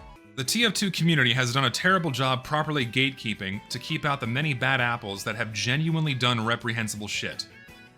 I want to know what you talk about. Like, who are you referring to here? There is such a thing as too inclusive, and if we really want to get spicy, then you could argue that this has been an issue ever since the game merely went free-to-play. That's a bit much. Yes, I say this even despite being someone who joined TF2 way back in 2014, over a decade ago, when the game had been free-to-play for about 3 years. I want to know what you mean by reprehensible shit. Like, that's my curiosity. What do you mean by this? Like, it's a very vague thing to say. I want some specifics. I will say a lot of what happened, I mean, it all goes back to Meet Your Match, really, where when Meet Your Match happened, the game hemorrhaged fuckloads of players. Tons of people left. Like, the established player base was more or less cut in half. I wished, it's a rough figure because I've only found very old screenshots of the player counts, and they're averaged on a weekly basis, and so it's not really good data. But if you look at the charts where Meet Your Match comes out, you see a very sharp decline in players over the course of about 2 months, and then it slowly rises back up again. And in that 2 months, TF2 lost fuckloads of veteran players. So many people were just done and left and never came back. So when Meet Your Match happened, you had a major paradigm shift in with players coming into the game, right? The way people approach the game, the way people think about the game. Massive change in the player base over a very short period of time. It happened so quickly too that people didn't really notice it, and it really didn't start becoming apparent until years later, right? Until years later. I don't think, I think, and this is a more general comment, not necessarily agreeing with what this person says. There is always a healthy level of gatekeeping in order to preserve what the piece of media is, right, and who it's made for, right? There's always a healthy level of doing this. Because if you become too inclusive, if you let too many people in, like we were talking about earlier, then you start appealing to too many normies, and then it gets watered down, and then the piece of media or the game or what have you, just, it turns into something it is not. And it happens all the fucking time. And it happened somewhat with TF2. It did happen with Team Fortress 2. Not to, you know, such an extreme case as other games over the years, but TF2 is an example of this. And you gotta gatekeep a little bit. You have to, it's healthy, it is. But then at what point is it even gatekeeping, or just making sure the product doesn't get destroyed and deviate from its original version by fans at that point? those are kind of two separate things, right? You have to keep the developers in check, and you have to, you know, make sure that the people with the objectively wrong ideas for how a game or a movie should go need to be shut down. Like, just tell them to shut the fuck up and go away. You know, people coming in and saying TF2 needed to be an esport, they need to be, you know, they should have been swept. They should have been laughed out of the fucking room. But because of the timing of all of these things, it didn't happen. We can say these things now in hindsight, of course, but yeah, that's just true. Yeah, the comics do feel like fan fiction a lot. Especially with the final comic, it was obvious Valve had no idea how to wrap it all up, so they made it all out of spite. They made it out of spite. They didn't make it out of spite. I just think they didn't know how to. They didn't know how to end it. It wasn't done out of spite. They did it because they wanted to, right? And they did kind of do it just to make the community happy.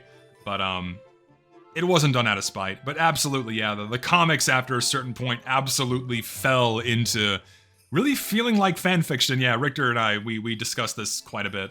So, yeah. It's raining outside. I was like, what the fuck is that noise? It's fucking pouring with rain outside. Awesome. It hasn't rained here in like a month. I'm excited. And when you go to Catholic high school, you take religion classes where you're taught about the Bible, you're taught about Catholic doctrine and what have you. You know, catechism of the Catholic Church. You spend a whole year studying that, and then like another year studying the Bible and what have you. Was it my freshman year? I forget if it was my freshman or my sophomore year. It was my freshman year. I adore this woman. She was the sweetest woman ever. It was an old sister. Was our religion teacher, and I don't want to say her name because I don't want people trying to find her. But she was the sweetest, kindest woman that one of the nicest people I'd ever met in my life. And she was teaching us, and we were studying the Bible. And she cracked a joke, and it was done like, you know, innocently. But she said that the rain is God's semen. And for some reason, I've blocked out the rest of the context to that joke. I don't remember it, but I vividly remember this woman saying that the rain is God's semen. And that's all I remember. Mind you, this was, oh my God, this was 13, 14 years ago now? Jesus Christ, I'm old. No, it was longer than that. When I start high school?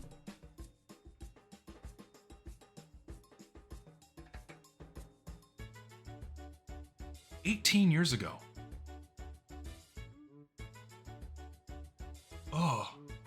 Oh my God, I'm old. This sucks. I was a freshman in high school 18 years ago. Fuck me. I don't like thinking about it. Fuck off, guy. I am old enough to be an uncle. I understand that, but I'm not. I hate it. Stop it. Dude, you're so old. Where's your wife? Fuck. A hot take, not related to TF2. Okay. I would 1000% enjoy a vlogging style video of me as he takes us on one of his hikes or outings and discusses anything and everything not TF2. The segments of his live streams where he talks about his job and interests are super interesting, and you can tell he has a lot of passion for what he gets up to outside of YouTube. I should probably do that more often. But the opportunity rarely presents itself. Next time I go out for a hike or something, I might do that. Or next time I go out of town, that's somewhere interesting. I'm going to Japan later this year, so maybe I can do some vlogs while I'm there. That could be fun. I have to buy a camera because I have to either buy a camera or I have to buy a better phone because my current phone sucks. So I need one that has a better battery life and a better camera. And I have these fucking microphones that I bought. I have these like lapel mics that I just never used for anything, and they have decent audio quality. I've just never bothered with them. So maybe I could do that. I don't know. Can I find a 7-foot tall Japanese girl? No, I don't think that's happening. I think that is a statistical unlikelihood. Statistically unlikely. It's just not gonna happen. Yeah, I'm 6'7", and yeah. So when I went to Japan in 2018, being in oh God, what was the station? In Shinagawa Station at rush hour was one of the craziest fucking things. Where envision an ocean of people wearing black business wear, because black and gray is like the only acceptable color for business wear in Japan. Envision an ocean of people wearing black and gray business wear, and then take me, a guy who's like 1.5 feet taller than everyone in that building, with a fluorescent orange backpack and a green vest on, standing in the middle looking for where the fuck I'm supposed to exit, because I had never been there before. I had no idea how this shit worked, right? And I'm like, I got a foot and a half on everybody in there. I stuck out, like, sticking out like a sore thumb is an understatement. It was fucking surreal walking around in there. It was nuts, and I can't wait to do it again. I'm gonna film it next time. It's gonna be cool. Let's see. Double Cross is the best CTF map. I think it's a good CTF map. I don't know if it's the best. I think Landfall plays the best. But Double Cross is also very fun. I think Double Cross is the most beautiful capture the flag map. And in my hot opinion, Double Cross looks cooler and better than 2 Fort. I think Double Cross looks better than 2 Fort. I think it does. I know 2 Fort's the classic TF2 aesthetic, but Double Cross just looks better. It has the dual facility lined up. It has the bridge. It does the bridge better. It does the dual facilities better. It looks so much better in my opinion. But Landfall is definitely the capture the flag map that plays the best. Yeah, Double Cross is comfy. There was a 24/7 Double Cross server that I lived on for years before Meet Your Match killed it. I mean, yeah, it's a shame that there's no 24/7 Double Cross servers. Huh, it's almost as if though there was one update that fucking murdered all of the 24/7 servers. Gee, it's like I made a video about that. The Snowy Double Cross, we have the shitty one in the game. I don't know if that's the one you're referring to, but the shitty Christmas Double Cross we have in the game looks fucking awful. Ugh. Territorial Control and Special Delivery are often overlooked game modes, tragically misunderstood by both players and mappers alike. Their initial complexity, rather than being embraced, is frequently met with misplaced bias or intellectual hesitation. What does intellectual hesitation mean? Special Delivery, it was, in many ways, a thoughtful remedy to the perennial stalemates of Capture the Flag, while Territorial Control and intricate masterpiece, the very progeny of Robin Walker's design genius, sadly never flourished, largely due to the community's inability to properly realize its depth. Don't even get me started on Snowplow. Yeah, it just feels like AI a little bit. I don't think it is, but it feels like AI generated this one a little bit. It still relays an interesting point in that people do often cast aside Territory Control and Special Delivery as just not good. I think that's happened more so in recent years. This wasn't really a problem before Meet Your Match. Again, Meet Your Match is like the focal point of all this bullshit, right? Like before Meet Your Match, these game modes weren't super popular, but a lot of people played them simply because they were easier to access, and people would go out of their way to play Hydro and Doomsday, and they're very fun in my opinion. But then Meet Your Match killed all the servers that run them, and then these two maps were shoved into alternative game modes, and now no one touches them. And so now when people enter these maps, they're like, this isn't Upward, this isn't Payload, this fucking sucks, and then they go back to playing the maps they're used to. But like if people played on these maps for more than, 5 minutes, 15 minutes, they'd realize, oh shit, this is actually is really fun, and you can have a good time playing on these maps, but no one does because Payload is king, when the game facilitates Payload being the one game mode you can have the most amount of playtime on, because the other game modes will simply not be touched, either because they're not visible, or because it sucks to play on them thanks to the broken matchmaking system. My video has made a positive impact on TF2's health and any other TF2 content creator. I wouldn't go that far. I think I've just been expressing my opinions, and ultimately people will either resonate with them or not resonate with my ideas, and the majority of the positive action that we've seen has really come from people kind of banding together and just saying that they're fed up with one thing or another. Me alone I don't think me alone didn't have the impact. You know what I mean? Me alone, I don't have the impact. You have to have the people that actually agree and want to push for change. People wanting to insert pop culture references into games in the form of cosmetics is the worst trend we've seen in recent years. Yes, I hate this shit. Stop doing this to so many fucking games. It's so dumb. Oh, I love current funny cartoon show. We put that in TF2 now. Yeah, it's fine. It's great. No, fuck off. I'm tired of these stupid on-the-nose references that have no business being in these games. Fuck off. Oh, look, it's the Heavy, but dressed up as, I don't know, Peter Pan. Oh, look, it's Heavy, or it's Engineer, but he's Mario. Blech, I hate this shit. It's so stupid. They stick out like a sore thumb because they're cartoon characters from completely different franchises or characters from completely different franchises. They have no business being in a game with established characters with their own established personalities. It's so stupid and ham-fisted, and it's just wrong, right? Like if you have blank slates like you do in fucking Fortnite, fine. It's a little more acceptable there because that game was like, later on warped and transformed into being a toy store. But you don't slap this shit onto an established character. Like that, all the fucking Invincible cosmetics that are coming out now. It's like, I don't want Scout dressed up as the guy from Invincible or Heavy dressed up as the guy from Invincible. Why? Why do we need these characters in the game? They don't. They're the only reason why they're made. The only reason why these cosmetics are made is because it's popular pop culture and people will massively upvote it and Valve will have no idea what it is and then throw it into the game for money. It's the only reason why this shit is made. That's it. And of course, Redditors will fucking lose their shit because look, it's referenced, but in TF2, it's the two of our favorite things put together. Except they don't fucking match. They don't mesh. It sucks. I hate it. Yeah, on-the-nose references from other shows and cartoons and games just do not belong in Team Fortress 2. Cosmetics need to be meshed with the tone, theme, and stylization of the game, and if you're referencing other pieces of media, it has to be extremely, extremely subtle. Otherwise, it just doesn't work. It's just thing in TF2. And it sticks out like a sore thumb and it's fucking ugly. Every time. Every time. TF2 used to make these references 10 years ago. What makes them different from using modern pop culture references? It's no different. It's the same shit. It's like all the promo items do this from over 10 years ago. It's all the same problem, right? Like nothing has changed simply because we have older promo items. They suffer from the same thing, right? Yeah, like the Pip-Boy, the fucking Alien cosmetics, the Batman cosmetics, all the other promo items from other games. These things don't belong in Team Fortress 2. But when Valve realized, oh shit, we can use our kill cams and our death cams and the mercenaries as walking billboards, we can sell our advertising space to other games and have them advertise their games inside of Team Fortress 2. Shocker! And then they rode that train for as long as they could until they stopped giving a shit about TF2.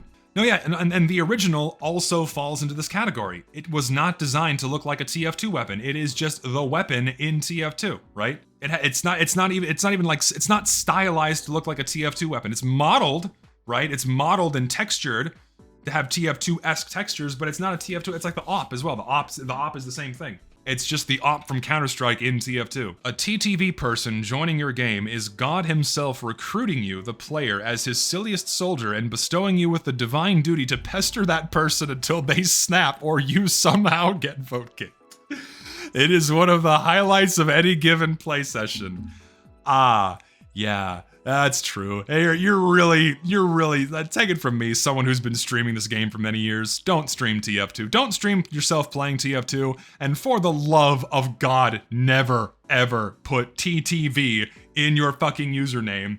No one's gonna go watch your stream. You're not gonna garner any viewership from that, and it only opens you up to stream sniping without fail every single time. Oh, you're live on Twitch? It is a little fun, and I admit I do it too whenever I see someone with TTV, and then I was like, how can I fuck with this person? What can I do to bully this guy? And I don't do anything mean. Like I pull out the shortstop and I shove them around or I push them off a cliff, right? Like I don't like go out of my way and be super obnoxious, but I do it too. It's funny. TF2 will fail to gather new players and die with us. That's just true. My next video will explain why. Partially why. My series, okay, so the 3 videos I'm working on as part of as the follow-up to my Meet Your Match video will address this single sentence as thoroughly as I can. Why TF2 fails to gather and retain new players, and that is the reason why it will ultimately die. I do not care if someone is getting paid for it. I think half the maps in TF2 are unnecessary, true, and should be removed, true. Reskins are neat, but not necessary, specifically reskins that don't add any interesting gameplay elements other than bosses, spells, generic underworld. We removed your map, thank you for contributing, here's a free, unusual, and maybe some rewards for map stamp buyers. I mean, Valve's never gonna remove a piece of content they put in Team Fortress 2. As lovely as it would be to thin down the map rotation a little bit, Valve's never going to do it. Yeah, it's unfortunate. And I do agree that we've received far too many reskins of maps. It's just unnecessary. Like a few of them are like, if it became a problem when Valve started adding 6, 8, 10, 12, 14 maps at one time. That's when it became a problem. When we got 1 per year, maybe 2, that was fine. But as soon as it became 6 or more at minimum, terrible. It lost its charm. It wasn't fun anymore. It's like having, I made a video about this, my video, Too Much of a Good Thing, discusses this, where it's like, you love cake, a little bit of cake is good, but having 50 fucking slices of cake, you get tired of cake, and when you get a bunch of reskinned maps all trying to achieve the same thing, it's not fun anymore, it's not special anymore. When they do that with everything, it loses its charm, and it's just not fun. TF2 communities pretending to know what TF2 needs. Example, competitive is the future of TF2, and community should be the one working on this game. What the hell even is the so-called TF2 community? I like what this guy's getting at. People oftentimes invoke the word community when they're trying to present an issue or an idea that they want to be seen as generally acceptable or generally favorable, right? Like, it's like, this is a major problem in the community. It's like, whoa, it's a big problem for a lot of people. It has to be a big deal, right? This is a big problem if it affects a whole community, right? That's when most people invoke the word community, right? Or they invoke the word community oppositely to try and condemn an entire player base, when in reality they're having an issue with like 1 or 2 people, And really, like, community is more often seen as like anyone that associates or plays the game, right? That's like the most general definition that you can give for what the TF2 community means.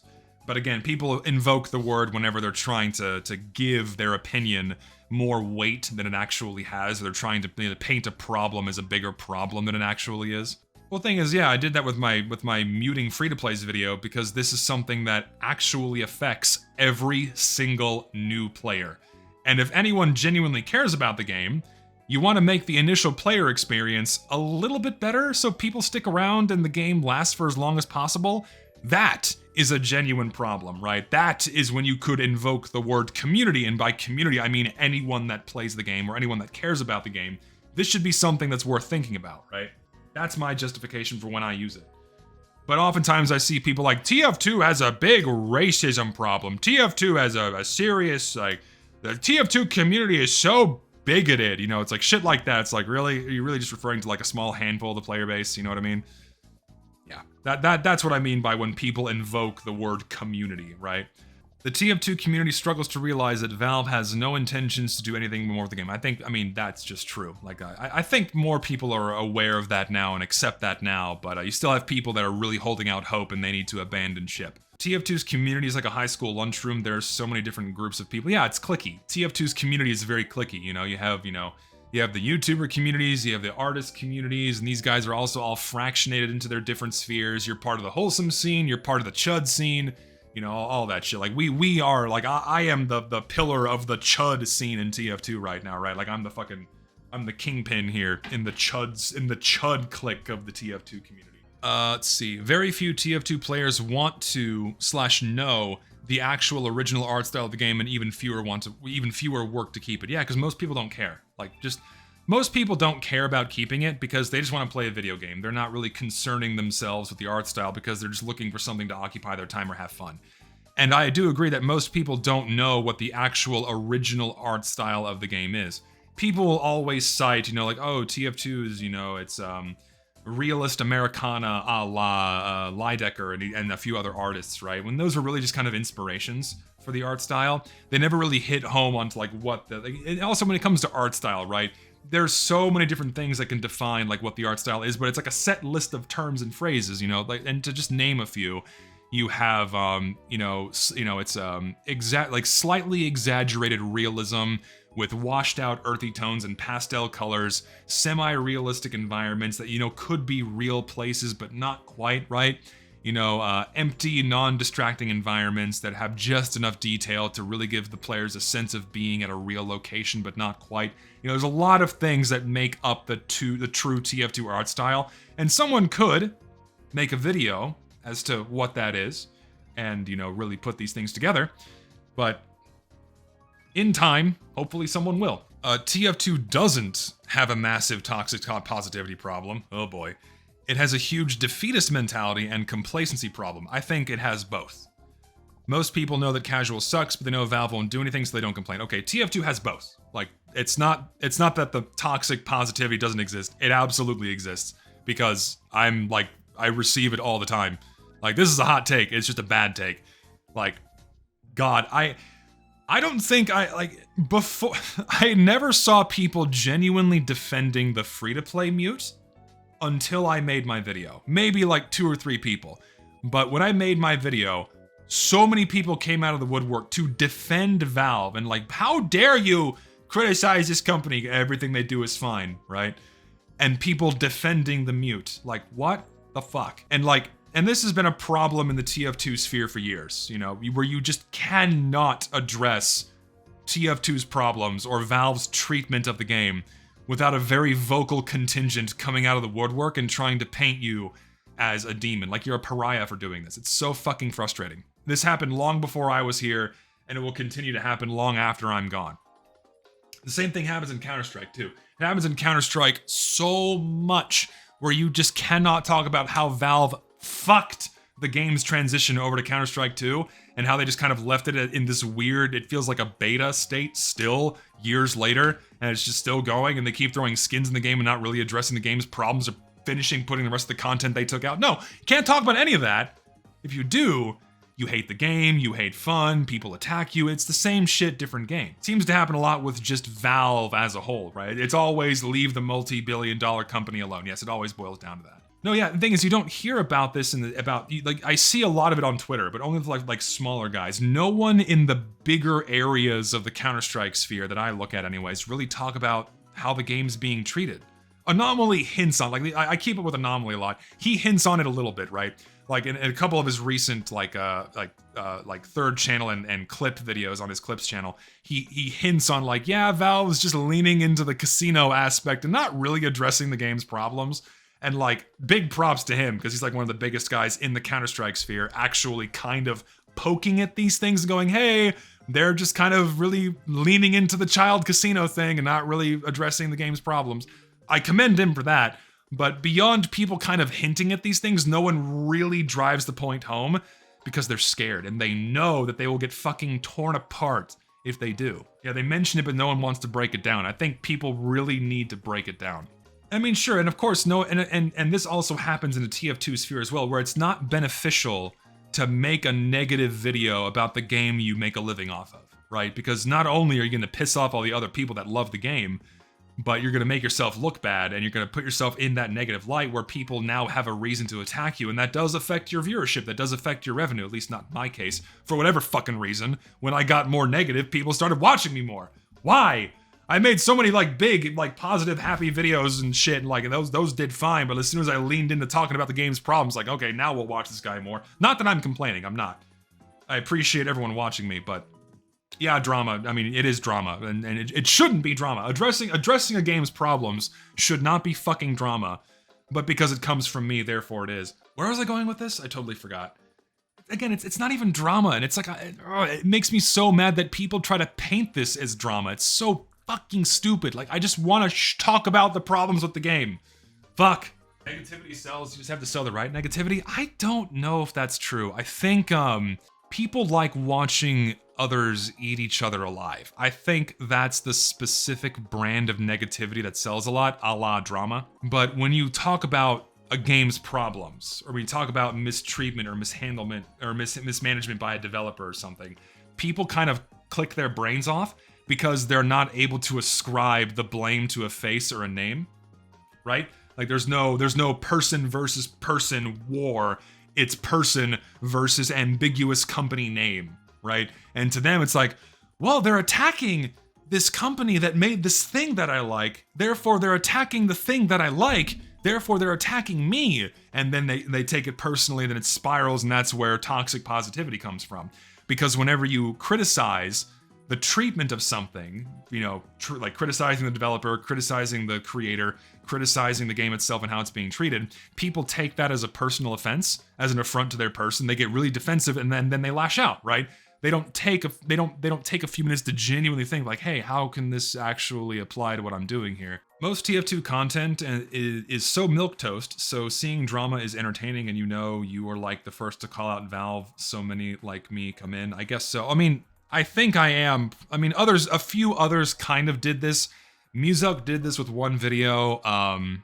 What's his fucking name? Zenomite did a few videos where he was really criticizing what Valve was doing with TF2. But no one really drove the points home and hammered it home, and like they just kind of did it once and then left. Not even Star. Star really didn't do it either. Star kind of stuck with his more happy, kind of whimsical content. Star did it in one video, right? Just one video, right? And they just kind of left it at that. You know, no one really stuck with it like I did and worked really hard to like really highlight how Valve is fucking up and what they're doing and why what they're doing is wrong. No one did that because it's not beneficial. It's not beneficial to do it.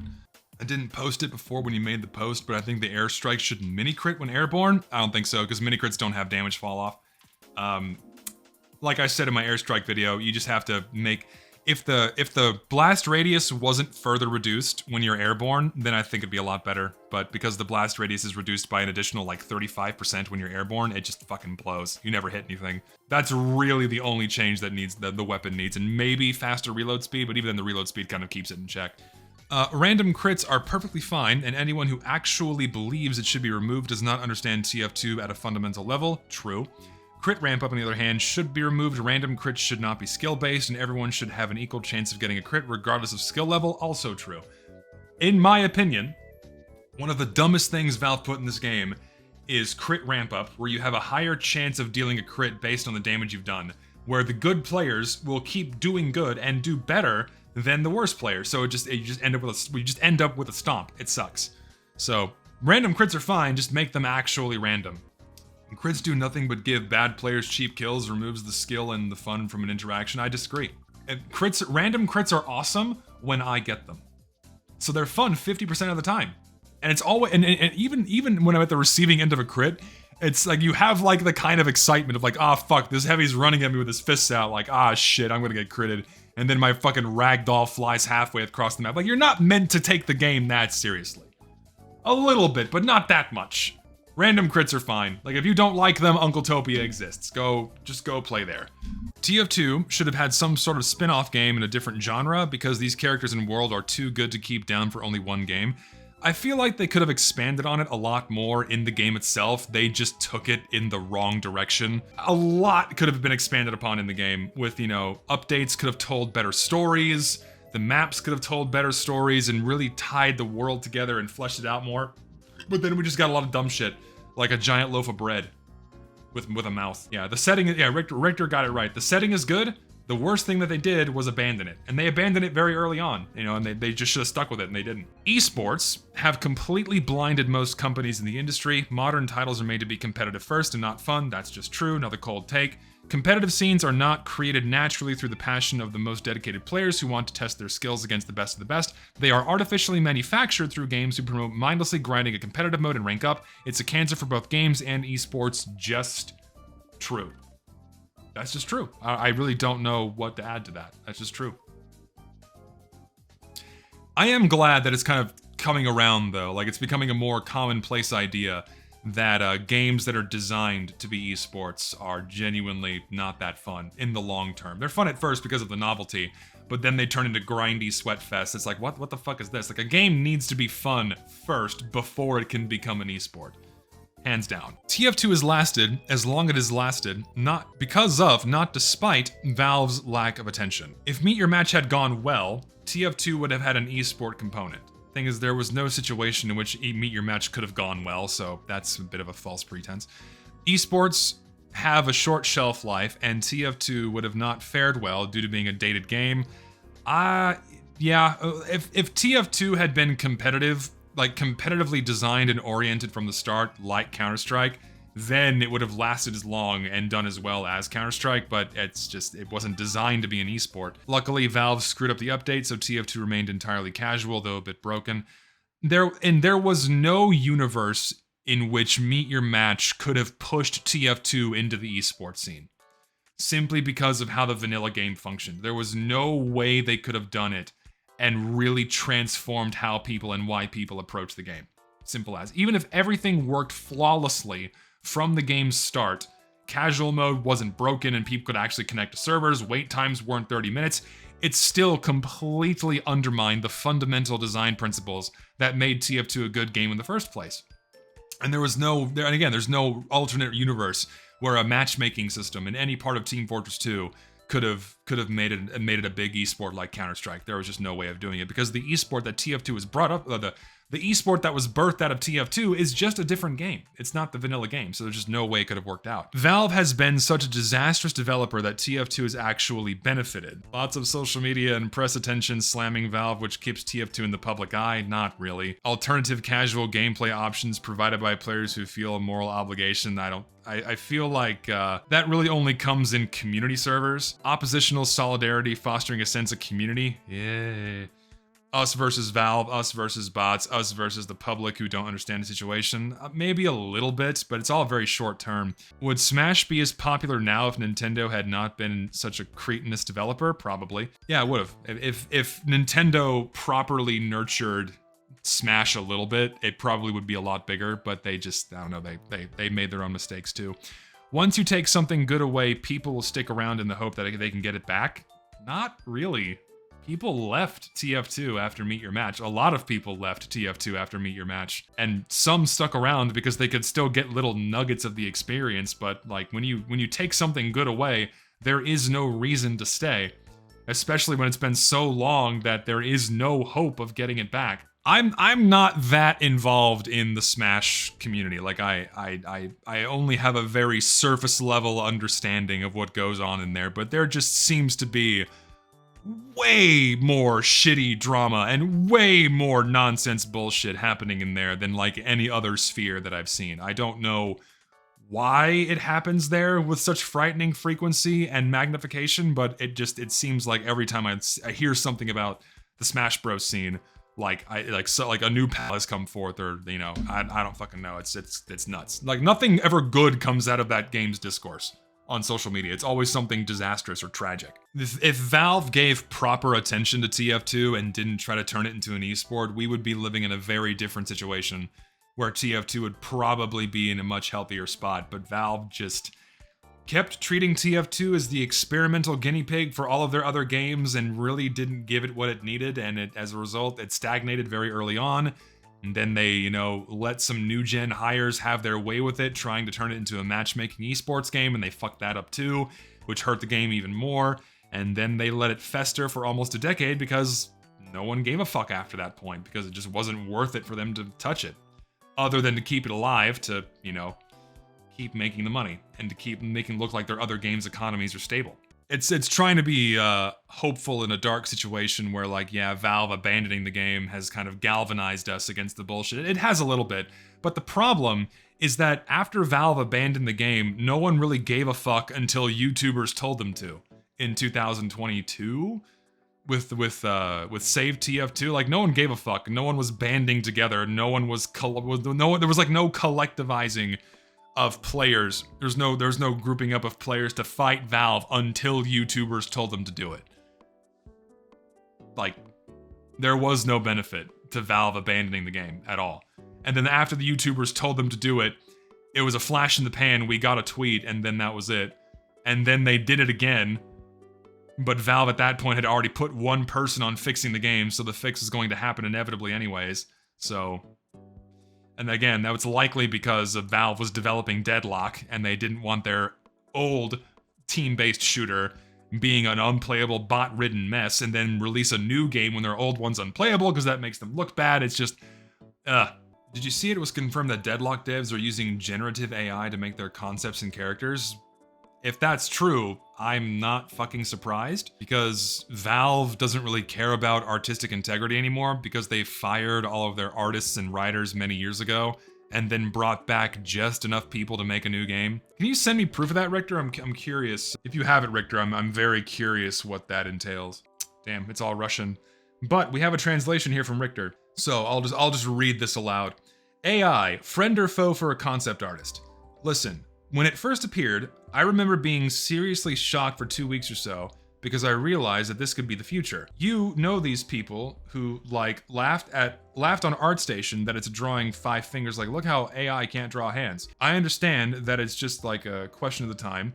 Essentially, we're already seeing it now. They, AI, can even do videos now where people have normal fingers. I remember I wrote a post on VK where I said that I think that in the future most companies' needs will be covered by AI. Only some naughty dogs and Valves can afford themselves to spend the time and money on manual labor. For some Fortnites, mobile games, and so on, I think the future neural networks will perform more or less enough.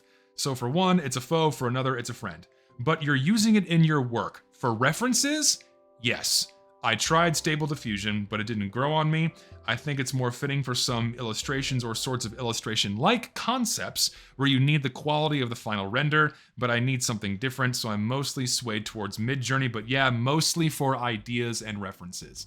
And here we have the death of creativity at Valve, where their very own artists their very own artists can't even come up with their own ideas.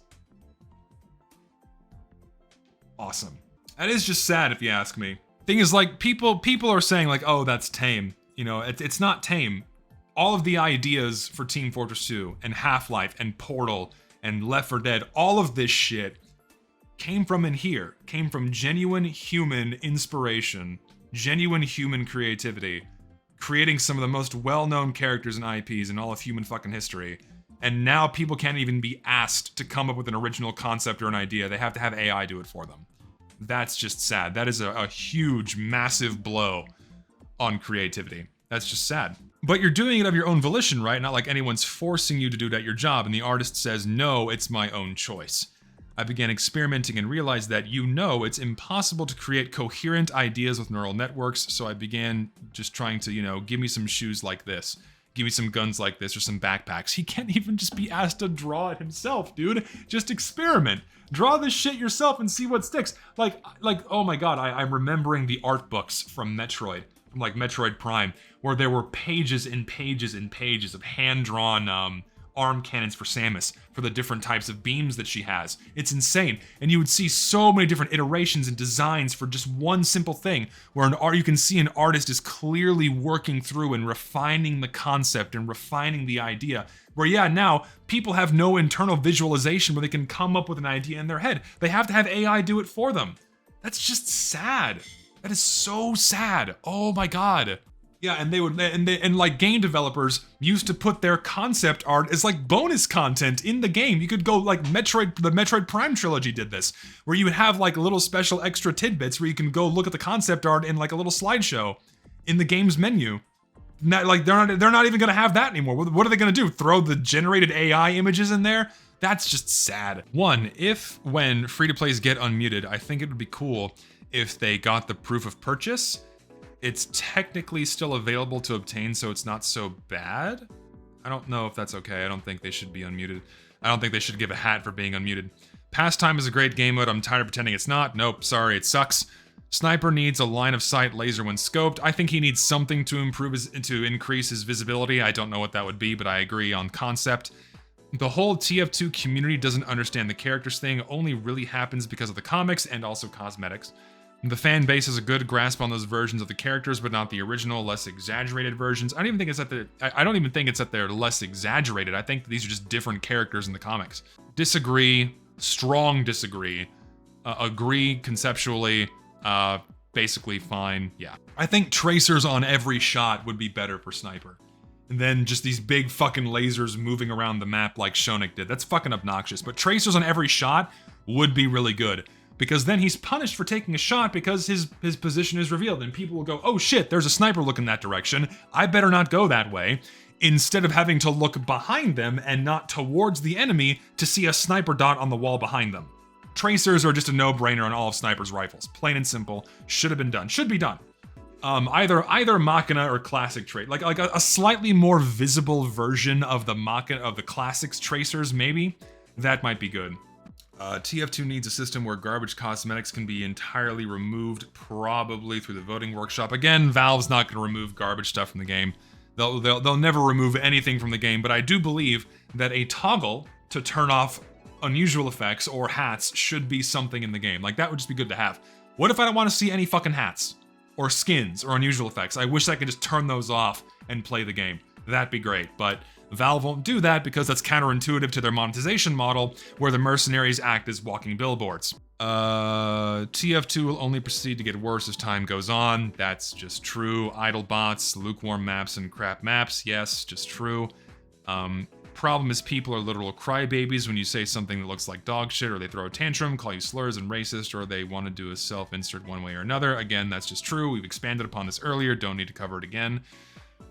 I think that if Valve doesn't want to make a big updates, they at the very least need to be more critical of what they add to the game. Again, no brainer. Also, there needs to be a weapon update for underpowered annoying guns. Again, yes, we have so many cold takes here. I need some actual hot takes. Again, yeah, we need some rebalances to shitty guns for sure.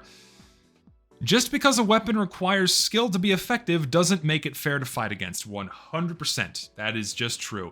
If a weapon, if an item or an ability is purely skill-based, that does not make it inherently balanced. And my favorite example, I'll use it again, is the one that Lucid came up with. I fucking love it. It's the Brain Surgeon. What if TF2 had a 10th class called the Brain Surgeon, where your only job is to do brain surgery? You never leave spawn, you never fight other players, all you have to do is perform brain surgery. And as soon as the surgery is done, your team automatically wins. That's purely skill-based. Does that sound balanced? No. It's like the perfect end member example of how a purely skill-based mechanic doesn't make it inherently balanced. It's like the best example you could cite. The best way to tear down the argument that something being purely skill-based therefore makes it balanced. I think the TF2 comics are awesome, don't get me wrong, but I think they've done a reversal. Yeah, we've seen that again.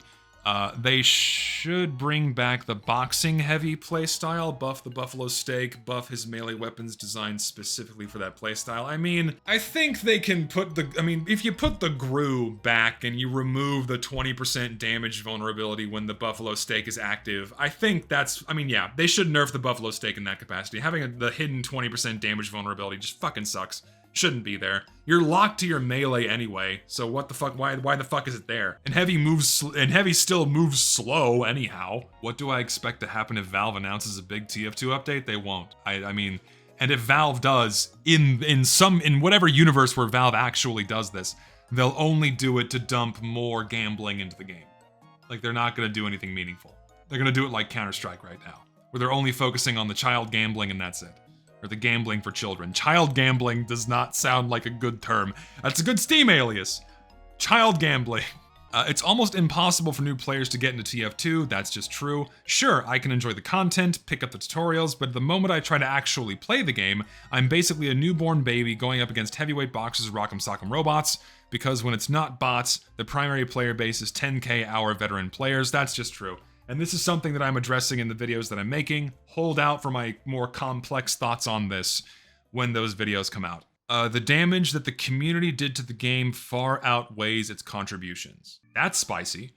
The hug box that it created was what made this group of subservient players that have no self-respect and treat Valve as some friend instead of a company that needs to satisfy their paying customers. Again, that's also just very true. You have this insane level of hug boxiness where Valve can do no wrong, nothing can ever be done wrong, and they will shut down anyone trying to fight back against that. That is just true, I completely agree.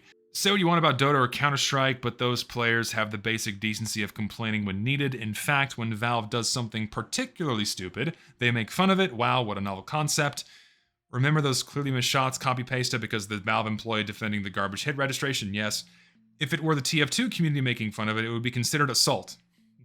That's also just something that has happened, where like you can't even poke at a developer for fucking up the game without people saying you're harassing the developer, as we saw on Reddit with people made that when people were poking fun at Jill and Valve developers for fucking up the game. No, you can't even do that in the TF2 sphere. Again, this is just nothing but truth so far.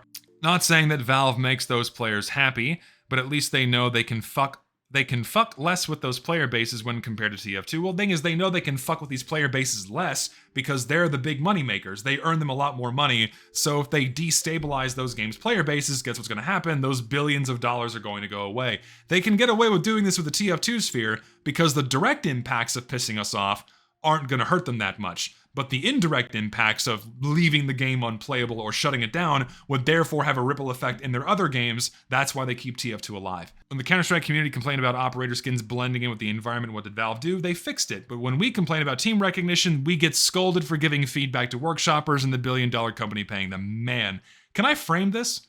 Can I frame these 2 sentences? Or these 3 sentences? Holy shit.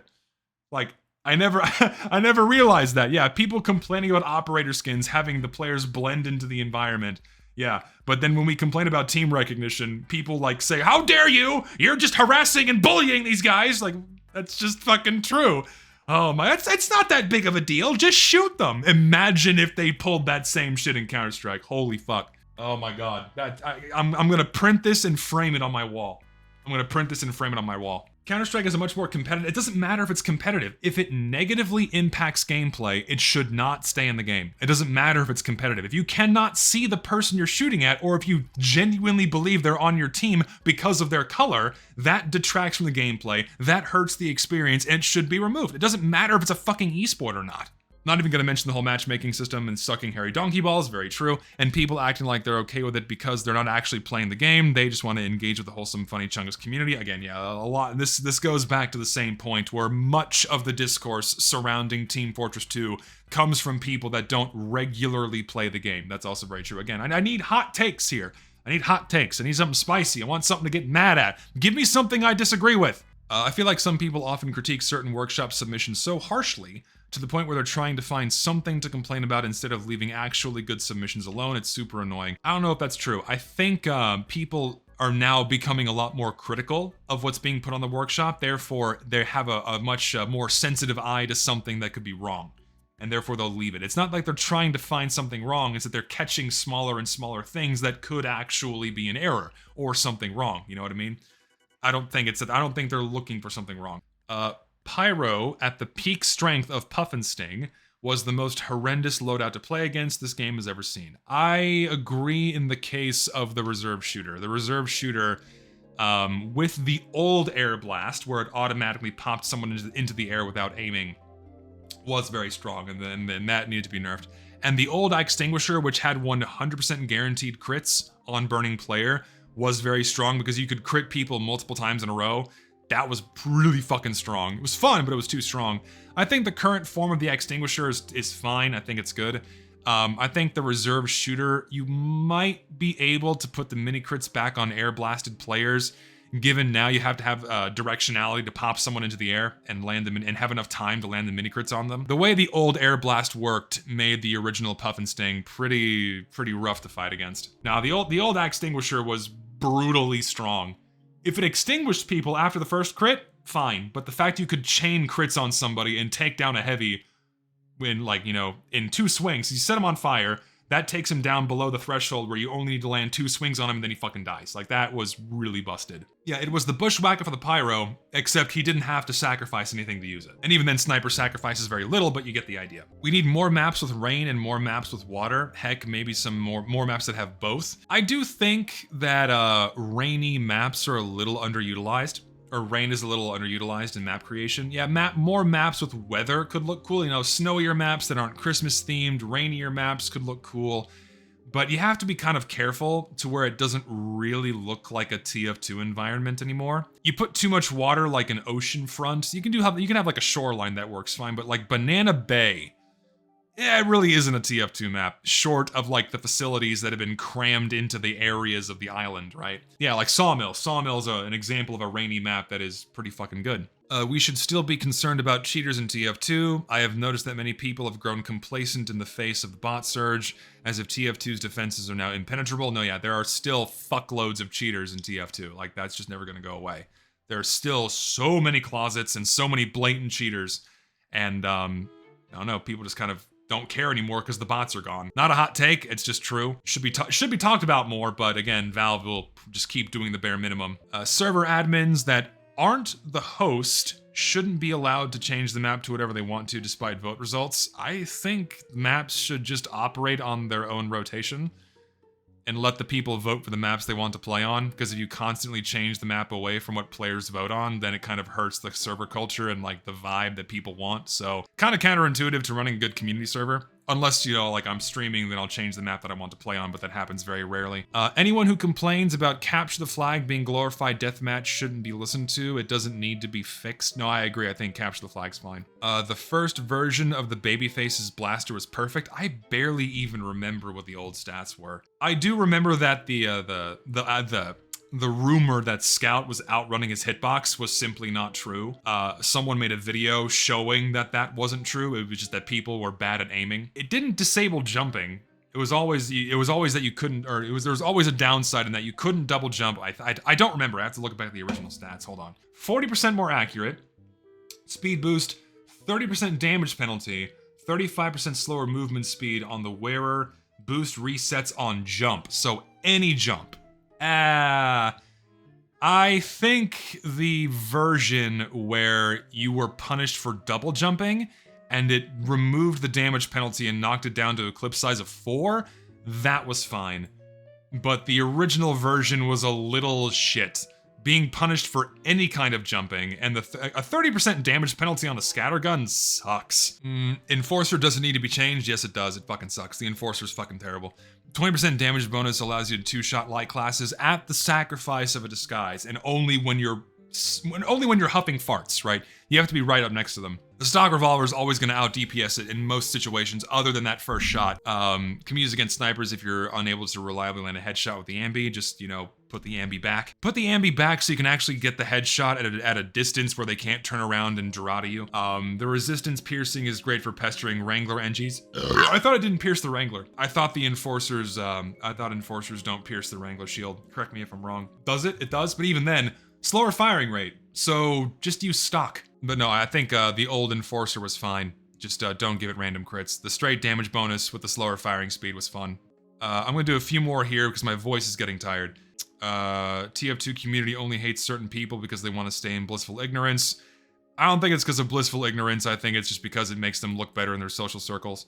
Literally nothing of value would be lost from removing Sniper. I think we've already covered that that value would be lost. He has his place in the game. The Spy is the least awful to fight out of all the classes. If you get backstabbed, it's kind of on you for not turning around.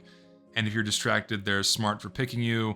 I don't know, if you're playing against a good spy that really knows how to abuse hitboxes, it can be pretty cancerous. So I disagree. I think the class that's the least awful to fight against is Heavy. Heavy is so easy to deal with. And if you die to a Heavy, it really is your own fault. You ran into him when he was revved up, you're in a bad position. Like, Heavy is just the easiest class to take down, period, no matter what you're playing. Either the easiest class to take down or avoid. Item sets with stats should have been explored further if they didn't get removed in 2013. Then only one per class minus engineer for some reason. It would have spiced up the chaotic gameplay as gameplay of a well-crafted and already chaotic game. Here's the thing, I agree, but only if all functionally unique weapons were available to players as soon as they install the game. Simple as that. If you have to, again, we talked about this earlier, right? And also, yeah, if they didn't include cosmetics that you had to go out of your way to buy, I don't think that's just not fair. If all of the weapons were right out of the gate available for everybody, then yeah, item set bonuses could be okay, so long as they did not require a hat that you had to go and buy. Because then it's pay to win. That's why they removed them, because they were pay to win. But if all the weapons were available, and you can mix and match to your heart's content and get the bonuses from all the weapons, then that's fine. Well, yeah, it would have to be a bonus and a downside, yeah.